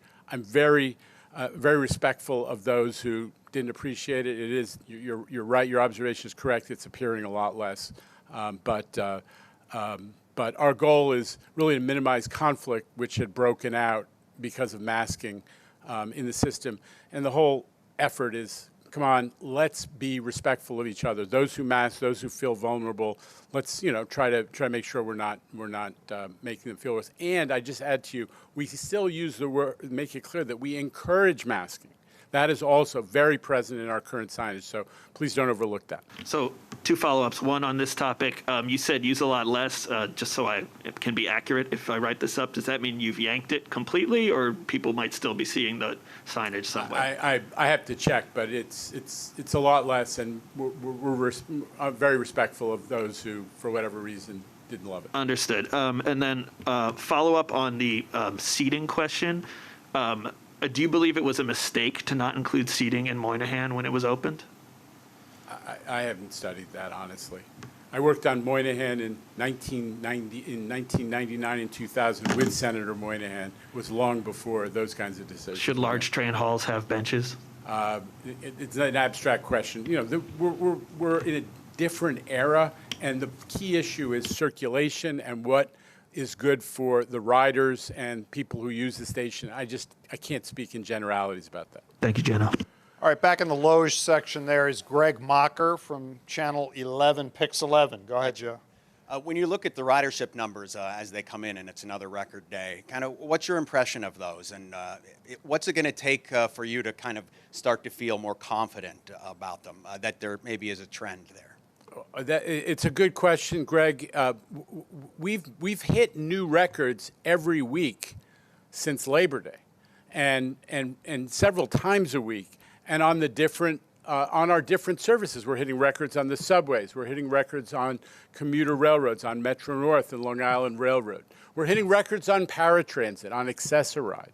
So what's exciting about this is it indicates that there really is a trend, that there is a back to office trend. We've known this for some time, and that when people are going back to the office, they're choosing to use mass transit. We've heard a lot about reasons that people don't want to use mass transit, but the indications from the stats are people are comfortable on mass transit, they're voting with their feet or their Metro cards, and that is a great trend. Now, I will never be comfortable until we get much closer to where we want to be, which is way up closer to pre-pandemic numbers. And that's not just because of the MTA, it's because the city depends on mass transit. Mass transit's like air and water for New York. We need it to survive, and it means, and when we get to higher numbers, closer to pre-pandemic numbers, that'll indicate that the city's economy is fully back in action, and everything that New York needs to be the dynamic place it always has been is back in effect. That's where I want to be. All right, we're going to wrap it with Kevin Duggan of AM New York. Kevin, good afternoon. Take us home. All right. My questions are a little bit in the weeds. There's been some reporting of Eagle team enforcers on the, I think it's Select Bus system, stopping the buses until they can check passengers, and also having issues with registering people using Omni. I was wondering if you're aware of those issues and what the MTA is doing to make the riders' experience as easy as possible, not delay buses like that. Honestly, I don't know. I'll have to look into the Eagle team question. Somebody, I don't want to just improvise this because it's an important issue. I would rather we did a little research and got back to you. One of the things was that there seemed to be specifically an issue with registering people paid through Omni. as opposed to, I guess, the MetroCard. I think that I'm aware that there have been one or two cases where, for technology reasons, the Omni payment didn't register on the big computer fast enough for whoever was checking Omni to see that somebody had paid. And that is an issue that when we became aware of it, the technology pros and the Omni team are and were attacking. So I'm aware of it. We'll try to give you a little more specifics on what's been done, but once we heard about that, we were on it, because that's an unacceptable condition, that somebody actually pays and then somebody comes on and looks at their phone or whatever their Omni device is and isn't able to verify that they've paid. So we're aware of that, and it has to be fixed, and we will. And then my other one is on, in one of the presentations, there was some good numbers on the city ticket, I think 240% since it was expanded. What's the latest on Atlantic ticket? It seems to be kind of left out of the lot of push of this, these transit deals. It's not on the train time app for some reason. Like, is that going to get wrapped in, or, is that still, are you still planning to keep that? What's the plan for Atlantic ticket? So you're playing a pretty good game of stump the chairman. I told it was going to be in the weeds. Put the crown on him, Minton. He wins. I honestly, I don't know that about the Atlantic branch ticketing feature on the app. The app is really popular. Let's celebrate success when it arrives. How many times has an MTA developed app gotten a 4.8 on 4.8 stars in the Google Play Store? I don't think so. So we're going to celebrate that. But if there is an issue with the Atlantic ticket being properly enumerated for folks, we'll address it. I just don't know about that. I guess it might be for Kathy Rinaldi. I remember asked this at the new Train Time app when that was coming out, why I wasn't, or I think Dan asked about it, why I wasn't part of the Train Time app. Is there any update on that? Will that be part of it anytime soon? Well, let's in the spirit of my earlier remark, the point is City Ticket, the reason City Ticket is important, Atlantic Branch was sort of a unique initiative to try to get folks who, for whom it was convenient to use an underutilized branch of the railroad. City Ticket is a different vision, which is let's maximize the use of the commuter railroads by people who live in the city, because it's this amazing resource, and it's not just for suburbanites. It stops all over the city, and we wanted to encourage New York City people to use it because we have more room on the trains, no secret. And we also think there's an equity issue that if somebody who lives in Southeast Queens, right by Jamaica Station, can cut half an hour off their commute by using the railroad instead of taking the subway, we want them to have that time back in their lives. So we created a financial incentive. It's working. That's good news. But you're down in Atlantic Branch on the app. So here's Kathy. Yeah, I'll be short and sweet. I don't have an update, but we'll get back to you. Okay, thank you. On that realistic, but Do you have another question, Kevin, to stump the chairman? No? Okay. Then thanks, right. Jano, Thank you. Kathy, All Craig. right. Thanks. Good afternoon, everybody from Lower Manhattan.